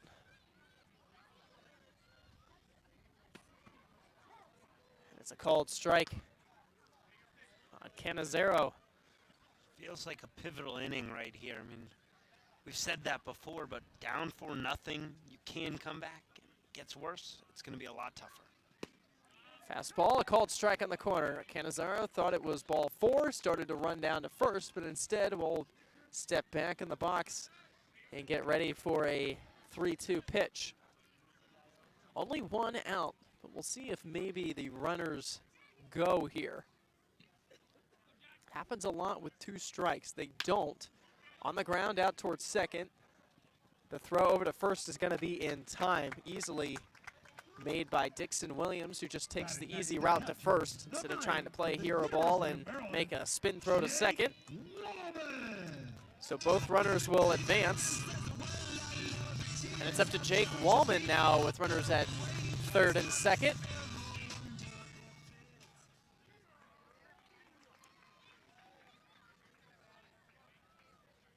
First pitch, and the catcher with a big swing and miss on a changeup, falls behind 0-1. About to conclude the middle innings here from First Responder Field.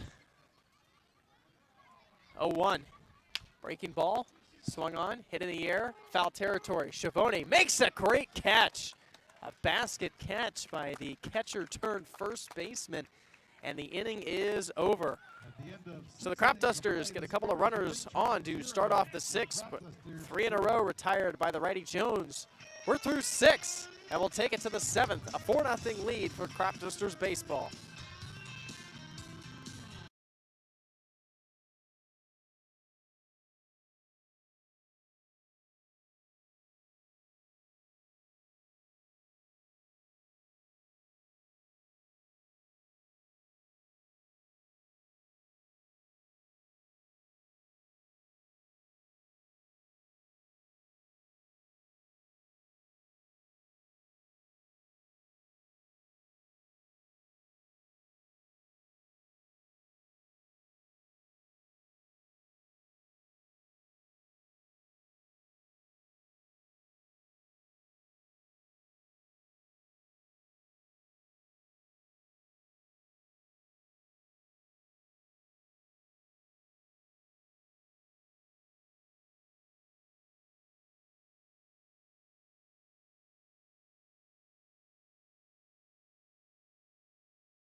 Now we've reached the later half of the innings here in Olney, Maryland. A 4-0 lead for the Cropdusters over the big train. And Brandon Rhodes goes back out to the mound to face the 8-9-1 part of the order for Bethesda. Jack Guerrero now takes another pitch outside, 2 balls and no strikes.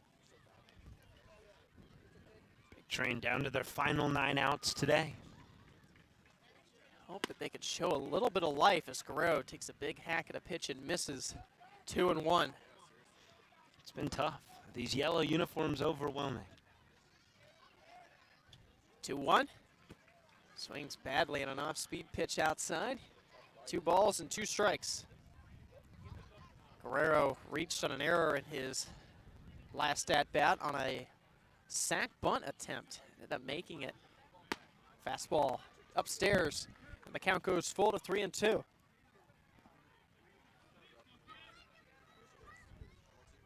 DeLisi, the catcher, waiting on deck. The 3-2 pitch outside, ball 4. And for the big train, it's the 3rd consecutive inning they get a leadoff walk to start it.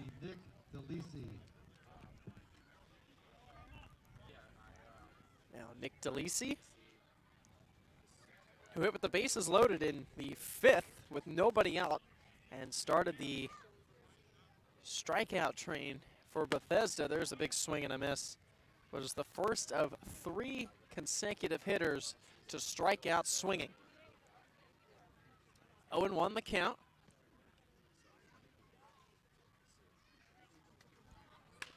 This one grounded down the line, but foul. And now DeLisi got to protect. No balls and 2 strikes.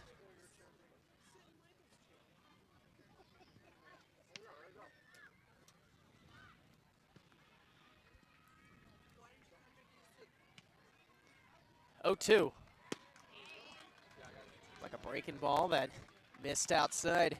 And a good close take from the big train catcher. 1 ball, 2 strikes. Top of the order waiting on deck.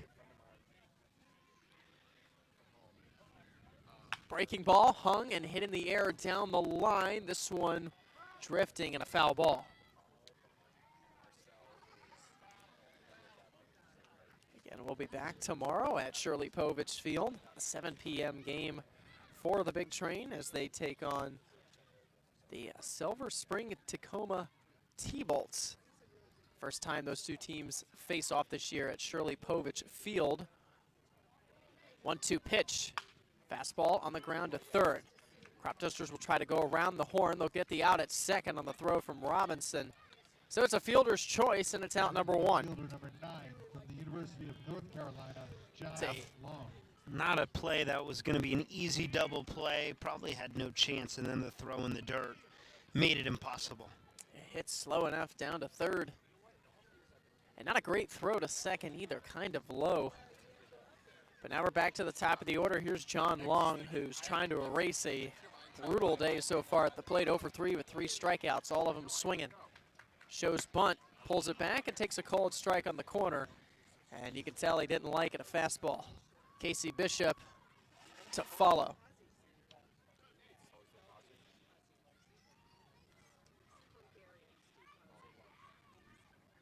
Oh, 1. A big swing and a miss, off speed. And Long falls behind 0-2.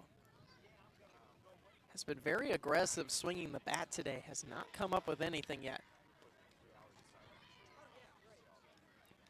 No balls, 2 strikes. He takes that one outside. A ball and 2 strikes. If you can get Long on pace, you set up the middle of this order, but it's been a tough day for the big train leadoff man. 1-2 pitch. Kicks away in the dirt.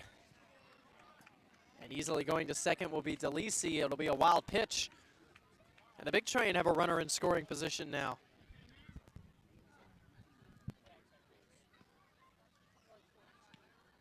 Bethesda has had their opportunities with runners in scoring position, have not been able to catch it.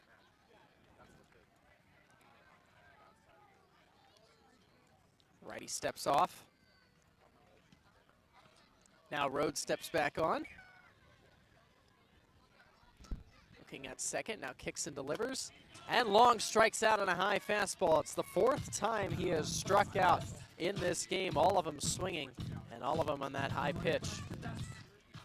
Now batting the shortstop number 8 from Towson University, Casey Bishop. So it's up to Casey Bishop to try to extend the 7th inning.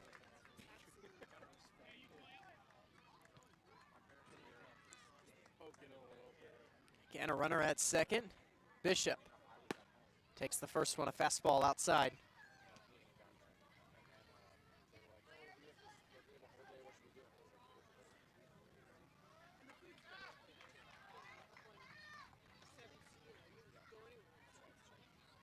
One out. Takes something off, misses outside. Bishop in a 2-0 count. You got Jeffrey Hurd waiting on deck, who despite having an 0 for 2 line has looked good. Swinging the bat, a couple of hard fly balls out to right field in addition to a walk. Bishop in a good hitter's count here. Rhodes kicks, steals, and a pitch too low, 3-0 the count. And Casey Bishop likely getting the take sign here. Bethesda needing all the base runners they can get. You got a guy with a lot of power on deck.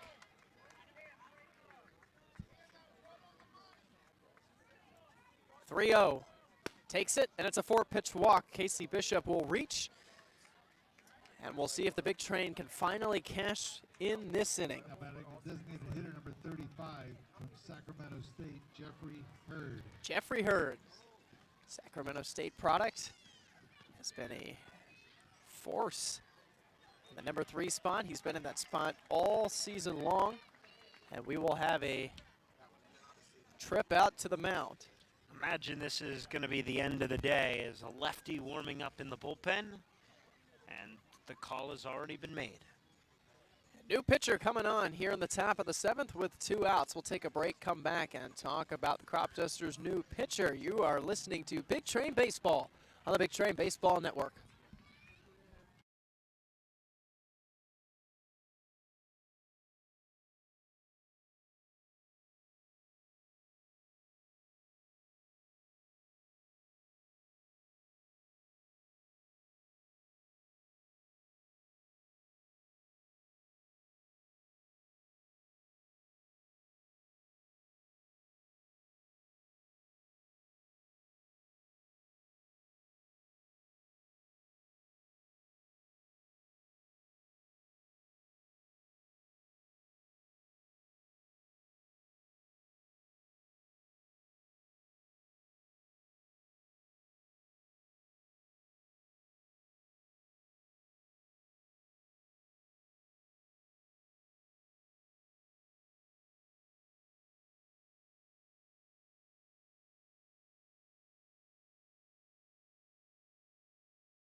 So a new pitcher coming on.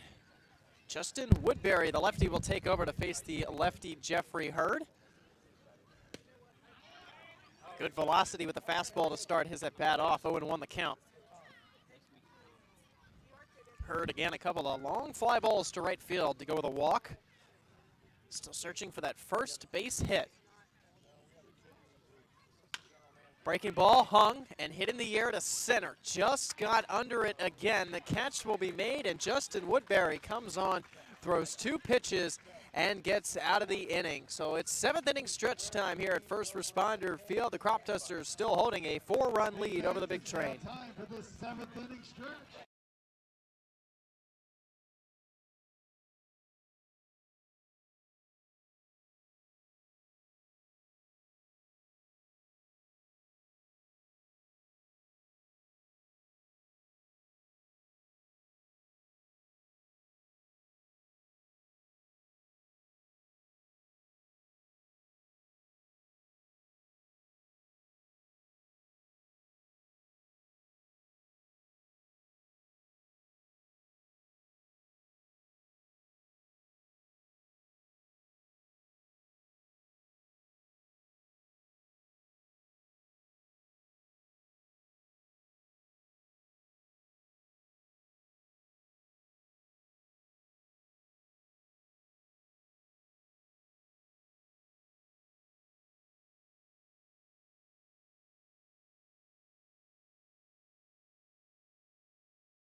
Bottom of the 7th inning here at First Responder Field. We're live in Olney, Maryland.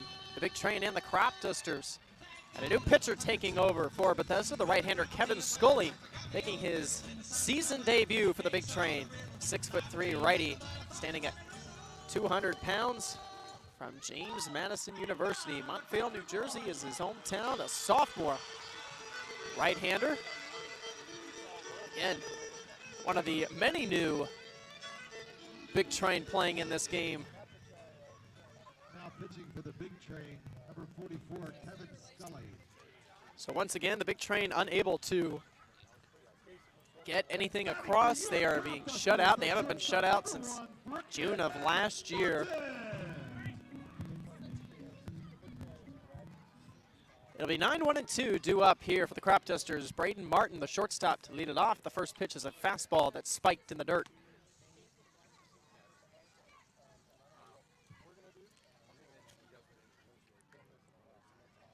Want to know the count? Here's the pitch. Goes with a breaking ball in there for a strike. Real good pitch from Scully.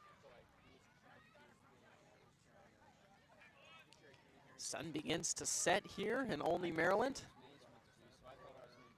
Not a lot of light lighting up the field right now. Goes back to the same breaking ball, low in the dirt. Well, there are no lights out here, and Yeah. when it's as cloudy of a day as it is right now, you're right, it makes it a bit dark. 2-1 pitch. Fastball spiked in the dirt. 3-1 the count. And Nick DeLisi will walk it off a little bit as that ball again bounced and came up and hit somewhere above the protective shin guards and knee guards. Catching position is one of bumps and bruises.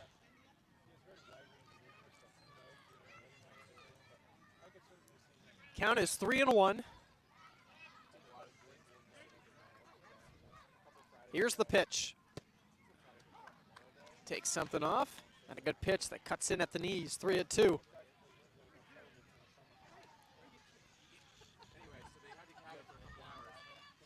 Three-two pitch. Goes off speed. It bounces in the dirt. Ball 4 and a leadoff walk here in the 7th. Second baseman, number 4, from East Stroudsburg University, Matt Urbalina. Matt Urbalina now back to the top of the order here in the 7th. Again tomorrow, we'll be back here on the Big Train Baseball Network for a 7 o'clock game against Silver Spring Tacoma. Game will be on Shirley Povich Field. And then on the road on the 11th, going to Washington, D.C. There's a called strike to Urbalina to take on the D.C. Grays. First time we make the trip down there. That's a 1 o'clock game. A little afternoon baseball. Something we haven't got to have yet this year. A lot of late starts. Runner goes. Pitch skips in the dirt. Throw down from DeLisi is late. A stolen base from Martin. And a runner in scoring position with nobody out.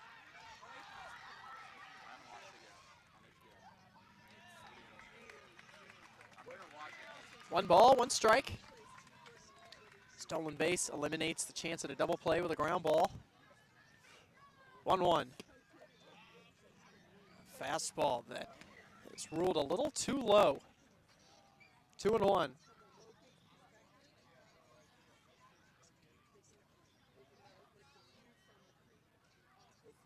Looking the runner back. Looks again. Now delivers a breaking ball that's fouled off. 2-2 the count.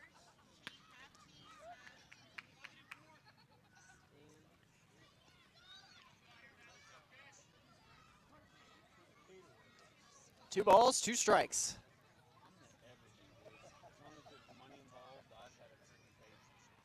Scully on the ground is short. Bishop has to hurry with the throw over in time. Bishop gets the out. Scully retires his first hitter of the season. Nice job there by Bishop. The grass does not roll that fast here. And so every ground ball slows down. Made Bishop have to hurry, but does so in time. Now here's Cam Nelson, center fielder. And a runner in scoring position. Scully with the first pitch outside for a ball.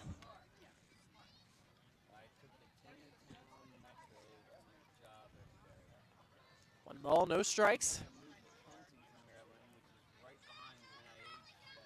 Runner goes to third. Another one that skips in the dirt, gets away. And a bit of a turn from Martin at third, but will head back. Easily would have been safe either way with that ball bouncing in the dirt, but this time DeLisi couldn't get a handle on it. And it kicks away from him. So now another run 90 feet away.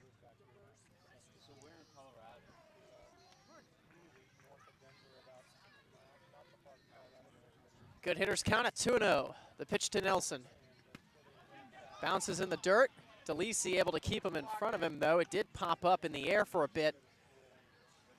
It just seems like Kevin Scully kind of overthrowing it right now. Yeah, there's been a lot of pitches in the dirt, and DeLisi has been taking the brunt of it. Doing an excellent job behind the plate, but getting beat up and battered here in the bottom of the seventh. Most of these pitches are bouncing early. They're not bouncing towards the end, so they're bouncing early and kicking up and hitting DeLisi off his chest protector. 3-0. And ball four, a 4-pitch walk issued by Scully, and it puts runners at the corners. The designated hitter number 22 from the University of Hawaii, Matt Miura. Matt Miura.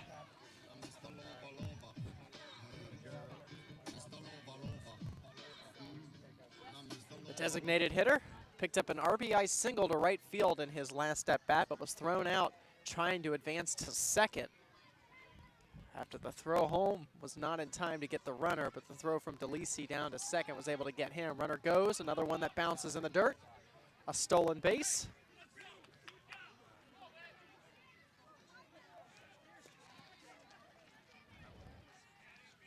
One ball and no strikes, and now a base hit could score 2 runs. Infield comes in. Fastball at the knees, a called strike. Don't think Miura liked it. We have not seen a fastball up yet from Scully, and by up, not even above the knees pretty much. 1-1. Breaking ball, hung. Hit in the air, foul territory. Long run for Twigo, and this will hit foul. So a ball and 2 strikes.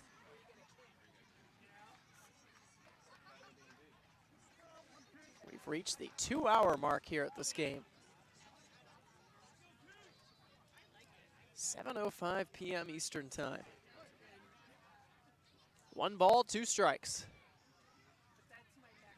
Here's the pitch. Another one in the dirt. And like you said, the fastball. Doesn't have great command of it right now. Misses below the knees. And another good block by DeLisi. 2 balls and 2 strikes. Eli Kleinman, Adam Glover. We thank you so far for listening in here on the Big Train Baseball Network. Bottom of the 7th. 4-0 game. 2-2. This ball hung and hit down the line. That's going to be a fair ball. 2 runs are easily going to score. Miura will get into second standing up. It's a 2-run double down the line, and the Cropdusters extend their lead. It's now 6-0.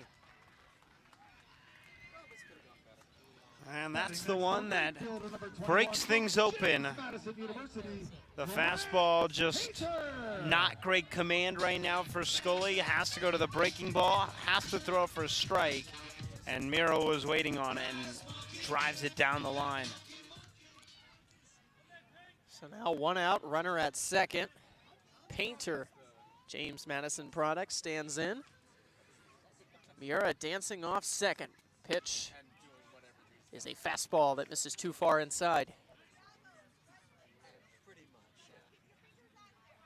Sit up in the press box at home and just make sure that things don't break. Runner goes to third. Throw down to third will get into left field, and another run's going to come in. It's a bad throw from DeLisi. It'll be an error on him, and it's a 7-0 game. So a stolen base and then comes in to score on the error. Now the base is empty. Where we would frequently be beat 12, 13, 15. Big Train in the midst of a So stretch of 11 consecutive games. Game number 1, this one popped up. we lost on the right side, and the catch will be made. Dixon Williams for out number 2. Coming to the plate, Stretch the left fielder, includes number 27 from the College of Charleston, Will Baumhofer. 7 of them being at home at Shirley Povich Field, and 4 of them on the road. That Gaithersburg game, again, that was supposed to be yesterday, being moved to June 13th. First pitch will miss outside, a fastball to Baumhofer, the left fielder. Not the big train's day today. 1-0. Fastball that misses down and in. 2 balls and no strikes.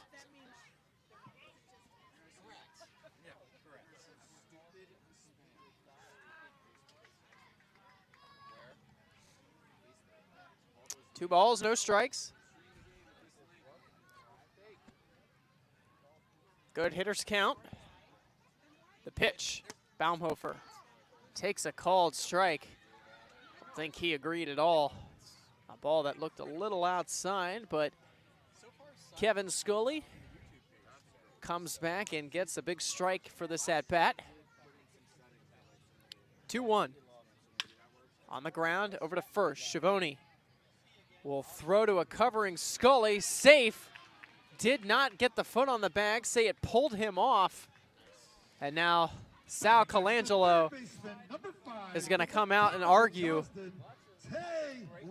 The throw certainly beat Baumhofer. Sal is convinced that the foot was on the base. I think Scully was as well. He pointed straight down. It looked close. And they're going to say safe. It's the 3rd time the umpires converge, and all 3 times don't go the big train's way.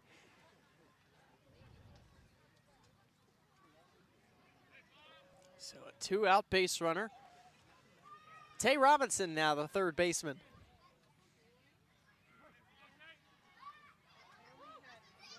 Certainly a close play, but the inning continues. Scully, his first pitch, breaking ball, popped up.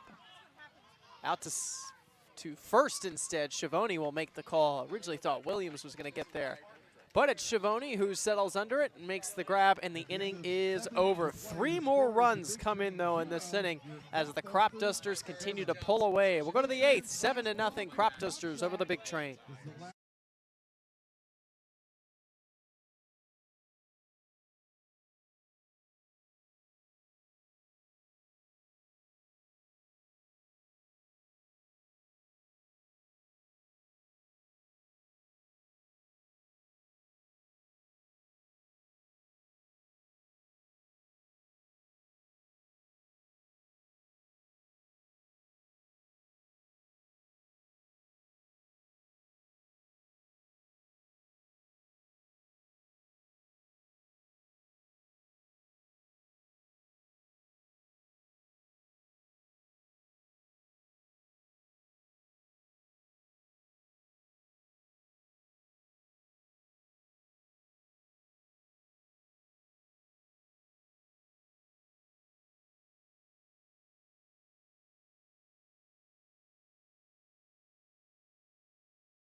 Eighth inning from First Responder Field, a 7-0 lead for the Cropdusters. The big train have been shut out so far. They will have 4, 5, and 6 due up. Jason Schiavone against Justin Woodbury. The first pitch, a fastball lined into center field. And for the big train, if you want to get back into it, that's the way to do it. Schiavone on for the third time, and the first time getting on with a base hit. Yeah, they're going to need a lot of help, but it starts like that. Well, the hope is maybe you can get a few base hits off of some of these relievers who don't usually pitch in high-pressure situations, try to score some runs, and then get this game a little bit closer. Dixon Williams, the second baseman, who is 0 for 3 in his season debut. Lefty on lefty matchup. First pitch from Woodbury is in there for a strike. Going with the fastball.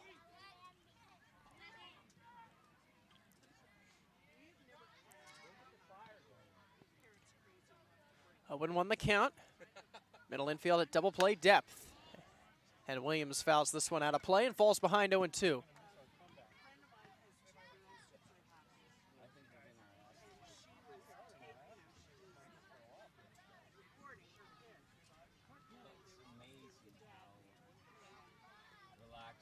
This is one of those situations you got to get a guys on base, string hits together. 0-2. A pitch that misses too far outside. A ball and 2 strikes. Again, this was a very lefty-heavy lineup. Only 3 hitters in this lineup, righties. And they've had to face, for the majority of the time, a left-handed pitcher. 1-2. This one popped in the air, down the line, but this one is going to be called a fair ball. Staying fair, the home plate umpire making the call, just barely staying fair. A bloop base hit from Dixon Williams, and it's back-to-back singles to start the 8th. Well, that's how it starts. Just have to keep the line moving. And Teddy Ruffner is going to pinch hit for Dean Twigo.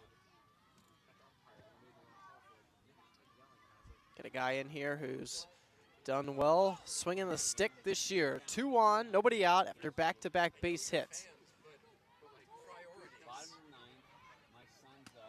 This one is off the glove of the catcher on a high breaking ball. Both runners will advance.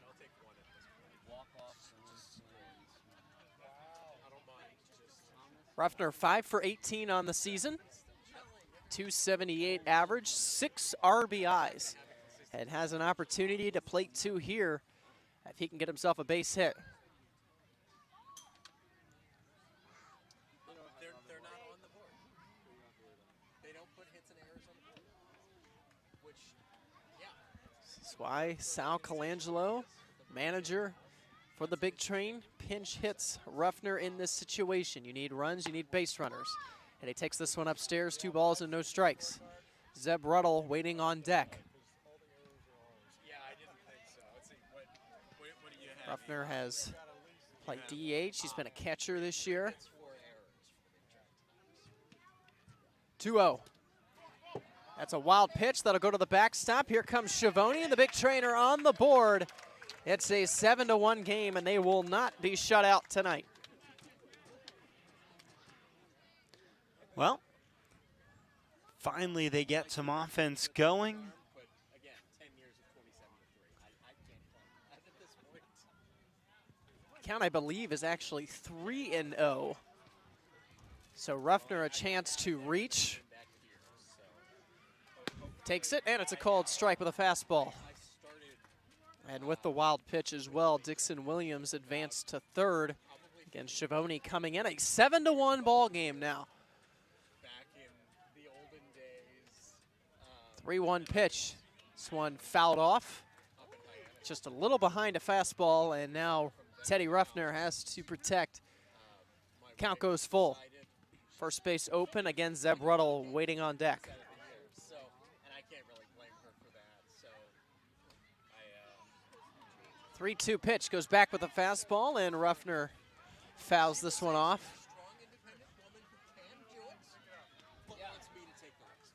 So, Count remains at 3-2. she doesn't.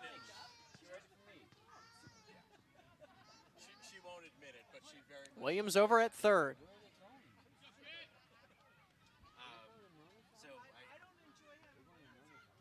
The pitch, Ruffner, another fastball and another one fouled off. Just behind it. Nice battle from Ruffner. He You'd hoped he would have been able to draw a walk after that 3-0 count. Instead of seeing 4 straight fastballs, he's fouled off 3 of them, looked at 1 of them. 3-2 again, goes back to it, shoots it out toward right field, dropping. It's gonna actually stay up and be caught. No tag from Williams, and it's a fly out for Ruffner. Now batting the center fielder, number 14 from Ball Louisiana kept State dropping. University, Harlan Ruddle. But a good running catch made in right field.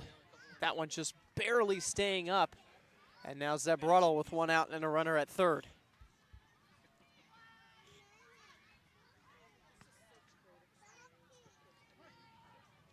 Good play by Painter in right.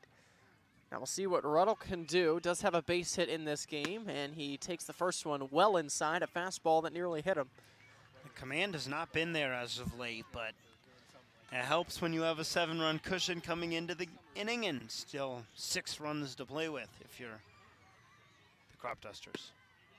Another one that Ruddle had backed out on, but it's a called strike, and the count goes to 1-1.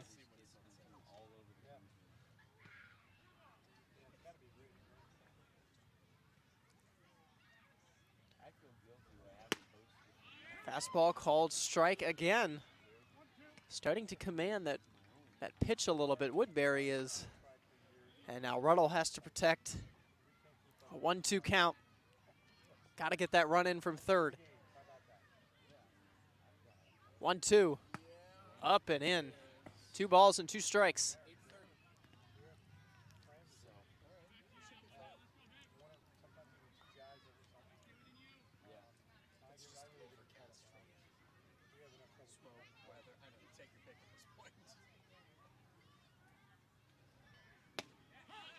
And strike 3 call. Ruddle can't believe it. He goes down looking, and it's out number 2. Now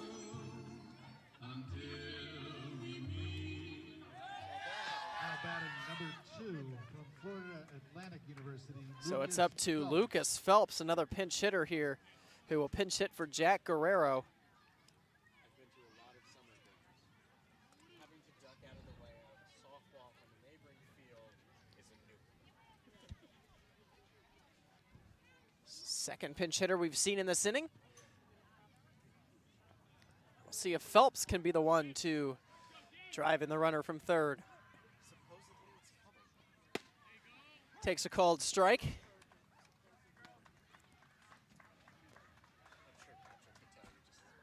Just 3 for 15, but is on a 3-game hit streak. Went 0 for 3, though, against the Cropdusters. And it takes the 0-1 pitch a little high and outside for a ball.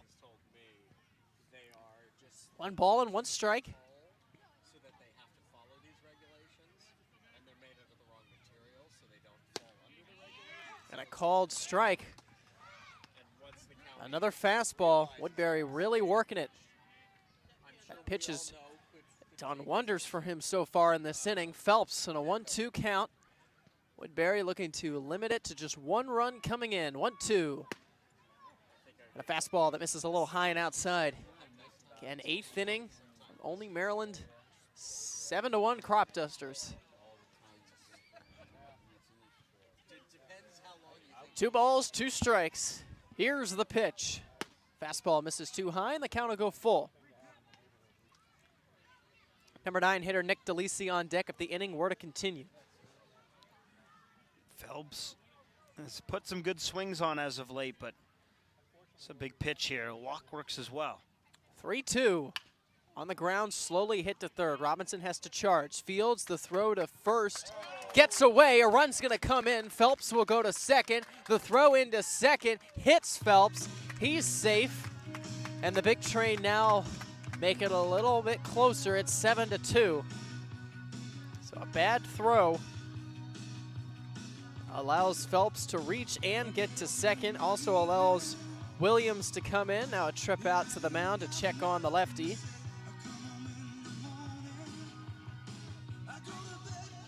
Score now 7-2. Of course, Nick DeLisi again going to be the hitter once the mound visit finishes. Just the pitching coach, so not the end of the road. doesn't seem wise to try to go to the pen now. There is a runner on, but still a comfortable 5-run lead for the Cropdusters. Just want to try to get this final out, and it's the number 9 hitter, Nick DeLisi. He does have a base hit. He singled back in the 3rd, but since then has struck out and grounded into a fielder's choice.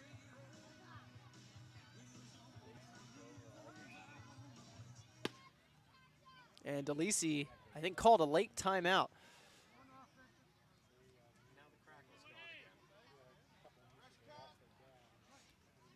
So now DeLisi will stand back in to face Woodbury. Phelps off at second. And he takes a called strike.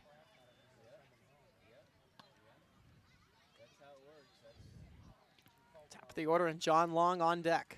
Score another run here and give yourself a chance in the 9th. Yeah. And we know this offense can strike at any point. Hasn't today, but we've seen in previous games. Get 7-2 Cropdusters. 2 runs in this inning, a wild pitch, and then 1 scoring on an error.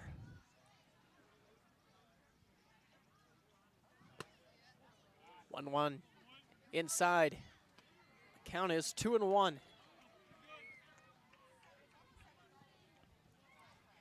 Big train of battle, but just too many guys left on base.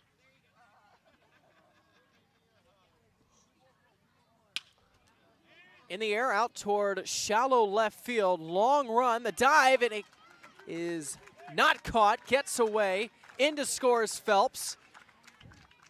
It will go as a blue base hit for Nick DeLisi. Had to wait to see if Baumhofer had caught that ball, but another run comes in, and it's a little more interesting at 7-3.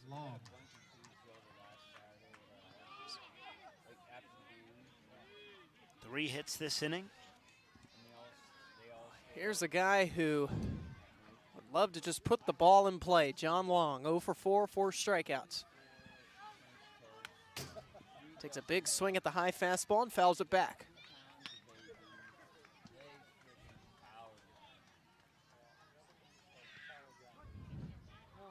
No balls and a strike. Just trying to keep the inning going. Casey Bishop on deck. Long fouls this one off. And again, in an 0-2 count. Something he's gotten into in every single one of his at-bats.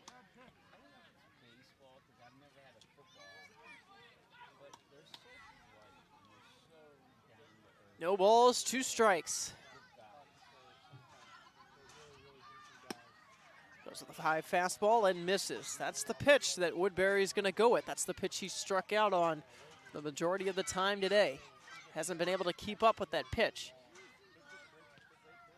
1 ball, 2 strikes. Here's the pitch, and 1 fouled back into the net.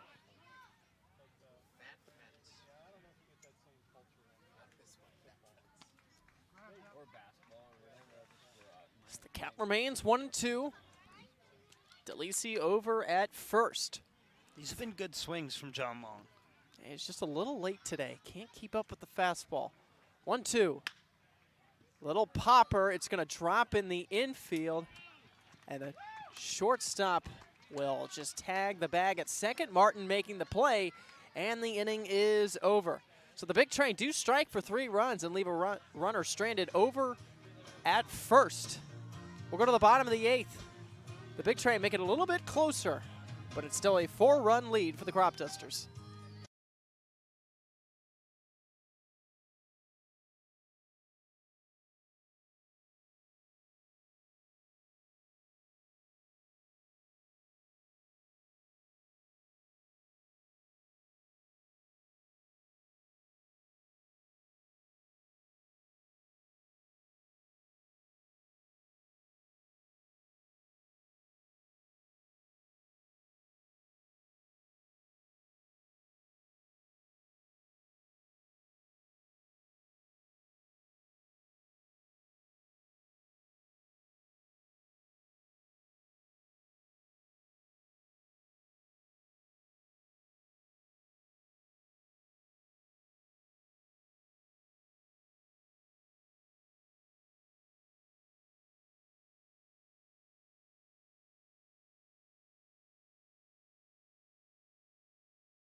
as our first So we will have a baseman new from pitcher here Madison University for the big comes to the train. plate, Joe Blato will take over here in the 8th Canizaro. inning. A 7-3 lead for the Cropdusters. The big train again made it a little bit more interesting.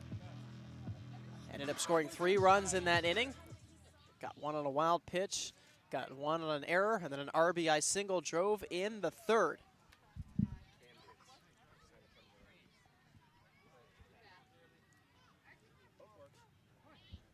Just gotta hope that Blato can work through the 8th and bring the offense back up. His first pitch is a fastball that misses outside. Last pitched against the Aces on the 6th. This one upstairs won an inning, gave up a hit, and did pick up a strikeout. Facing 4 batters. 2-0. Inside 3-0. And Jack Canizaro, the number 7 hitter, has a chance to draw the walk, 3-0. And takes a strike on the corner.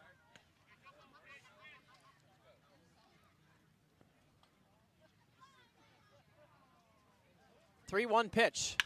Hit in the air, out towards center field. Ruddle going back at the track, makes the grab, and it's out number 1. Ball hit a long way, but as long as it doesn't go over the fence, you're usually in good shape with Ruddle in center. Jake Wallman, the catcher, now standing in. Now, if there's one thing we haven't seen much of this year is home runs. There's a big swing and a miss on the pitch to Wallman. Just one so far for the big train. I'm not sure they've actually allowed one because they did give up a couple as there's a fastball that misses outside. They give up a couple in that exhibition game, but I'm not sure they've given up a home run yet this year. 1-1. A big swing and a miss again. A pitch that moved outside. A good break to it. Blato moving quickly. The 1-2 pitch goes with the fastball that misses too high. 2 balls and 2 strikes.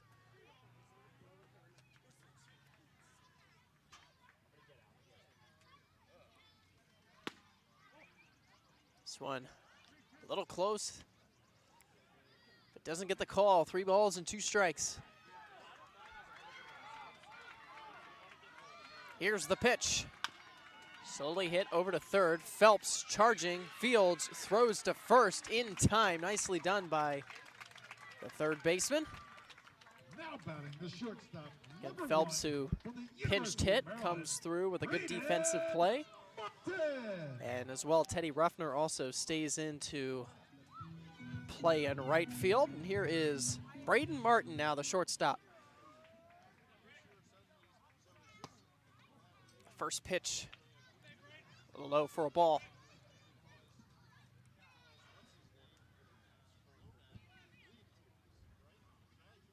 1-0. Down and in, 2 balls and no strikes.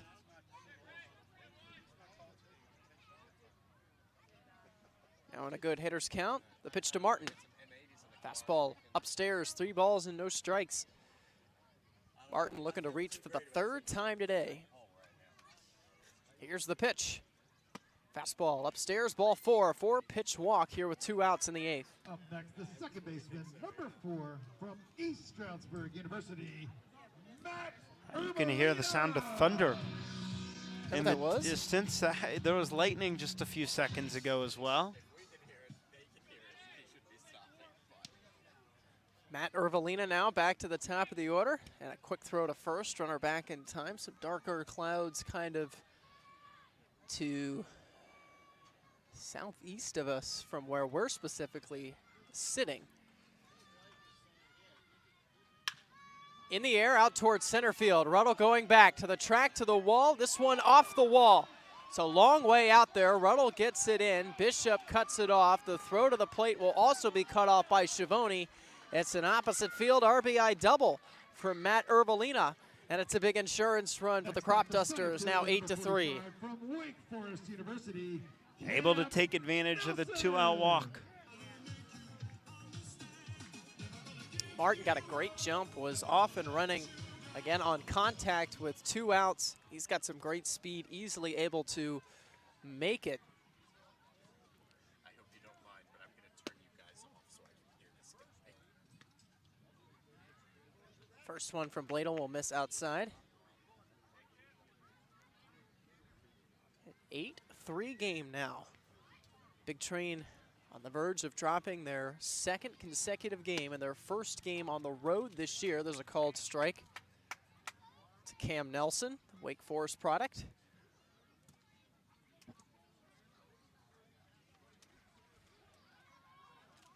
One. That one is fouled off.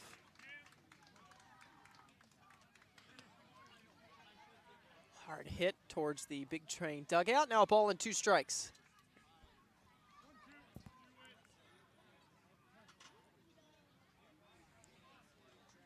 One ball, 2 strikes.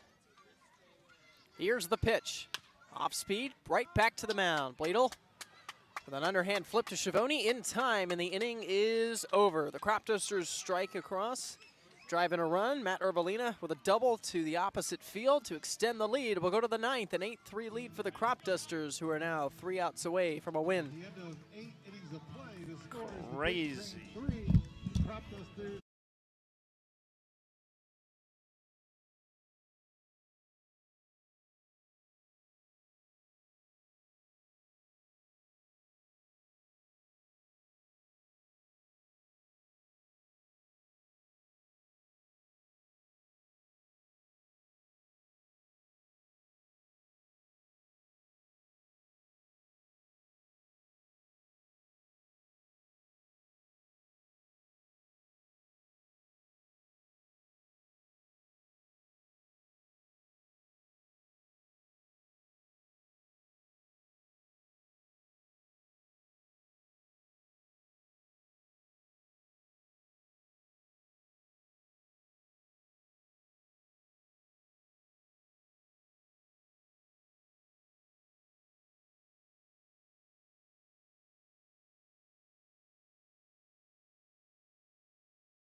So we've reached the 9th. The Big Train 3 outs away from losing this game. An 8-3 lead for the Cropdusters, and they will turn to Ryan Cook, the right-hander, to pitch for them here in the 9th. James Madison University product from Mount Sidney, Virginia. 6 foot, 180-pound right-hander.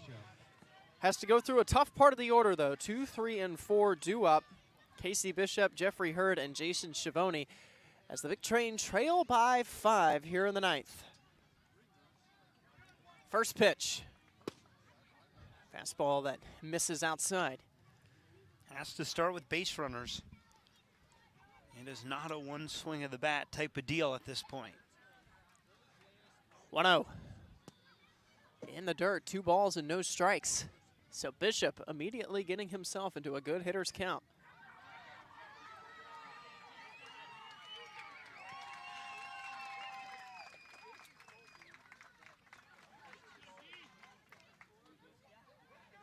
Two another count. Cook kicks, deals on the ground to third. Knocked down by Robinson, who tried to backhand. Bishop's going to reach, and the Big Train get a leadoff base runner. So just what Bethesda needed. They needed a guy like Bishop to get on, and they do it to start the inning off. It's actually the 3rd time today he's hit a ball down to third base.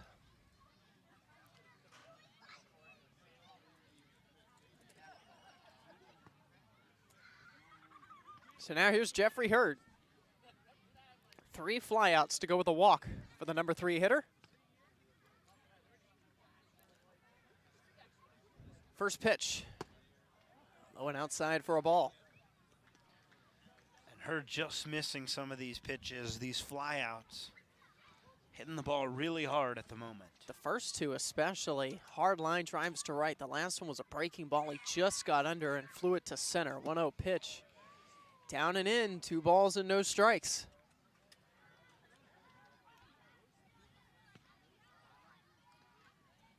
So now, Hurd and a good hitter's count. Same thing that Bishop was able to work into, 2-0. The pitch. Takes it, and it's a called strike.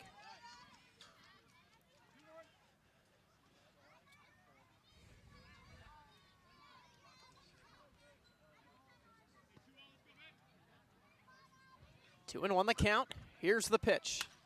Hurd in the air, shallow left field's got a chance to drop. A sliding catch. What a play in left field to rob Hurd of a base hit. Sliding play made by Baumhofer in left field.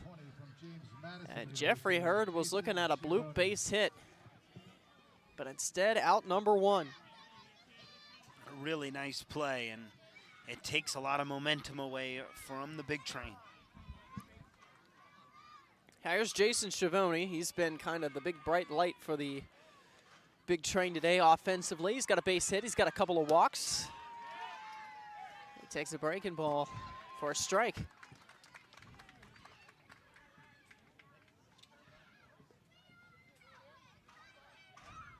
Up with the slider. Now 0-1 the count. Goes back to it, and it's a called strike in there again. 0-2. This one elevated a little bit more. First one was down at the knees. This one a little above it, but that pitch really working.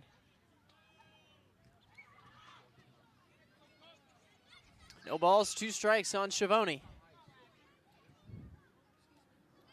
Here's the pitch. And one that's chopped foul. And Schiavone stays alive.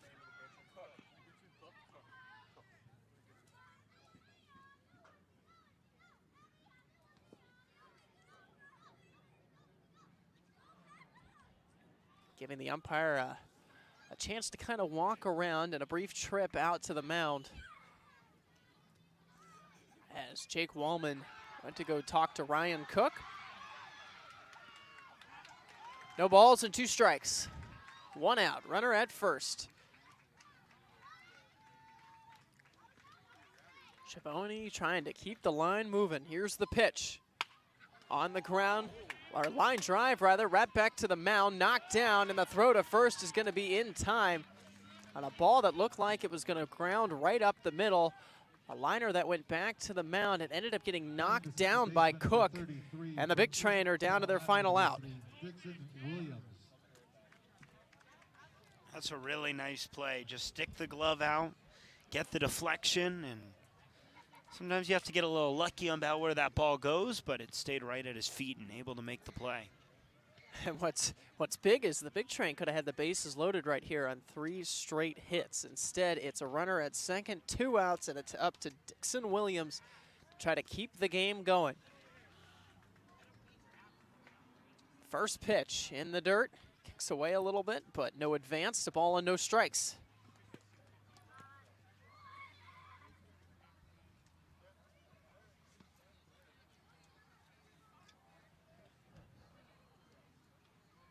One ball, no strikes.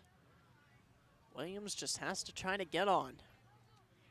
Ruffner on deck, and he takes a called strike on the inside corner.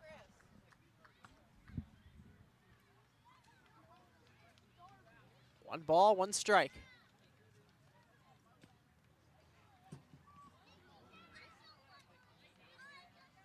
Again, runner at second. The pitch from Cook, big swing and a miss. And a ball and 2 strikes with the big train down to their final strike. And we got the lightning in the area alarm going off right now with 1 strike to go in this game. Which, it's either they're gonna play this final at bat here or they're just gonna call it.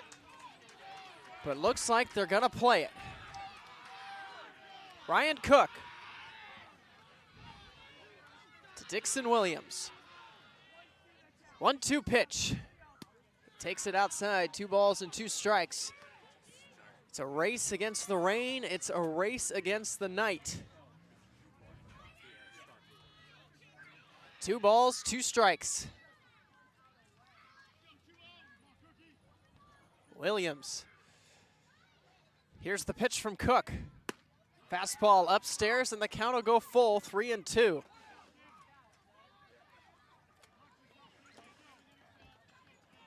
Teddy Ruffner on deck if the game were to continue. 3 balls, 2 strikes, 2 outs. Bishop at second. Here's the pitch. Fastball, strike 3 called. Williams tossed his bat to the side. He thought it was ball 4, but the ball game is over. And the Cropdusters end up winning this game, a final of 8-3. It's the second consecutive loss for the Big Train. As we wrap it up here from Olney, a quick turnaround tomorrow, a 7 p.m. game against Silver Spring Tacoma. So we'd like to thank you for tuning in network. For my partner Eli Kleinman, I'm Adam Glover saying goodbye to you, and we'll see you tomorrow back at Shirley Povich Field.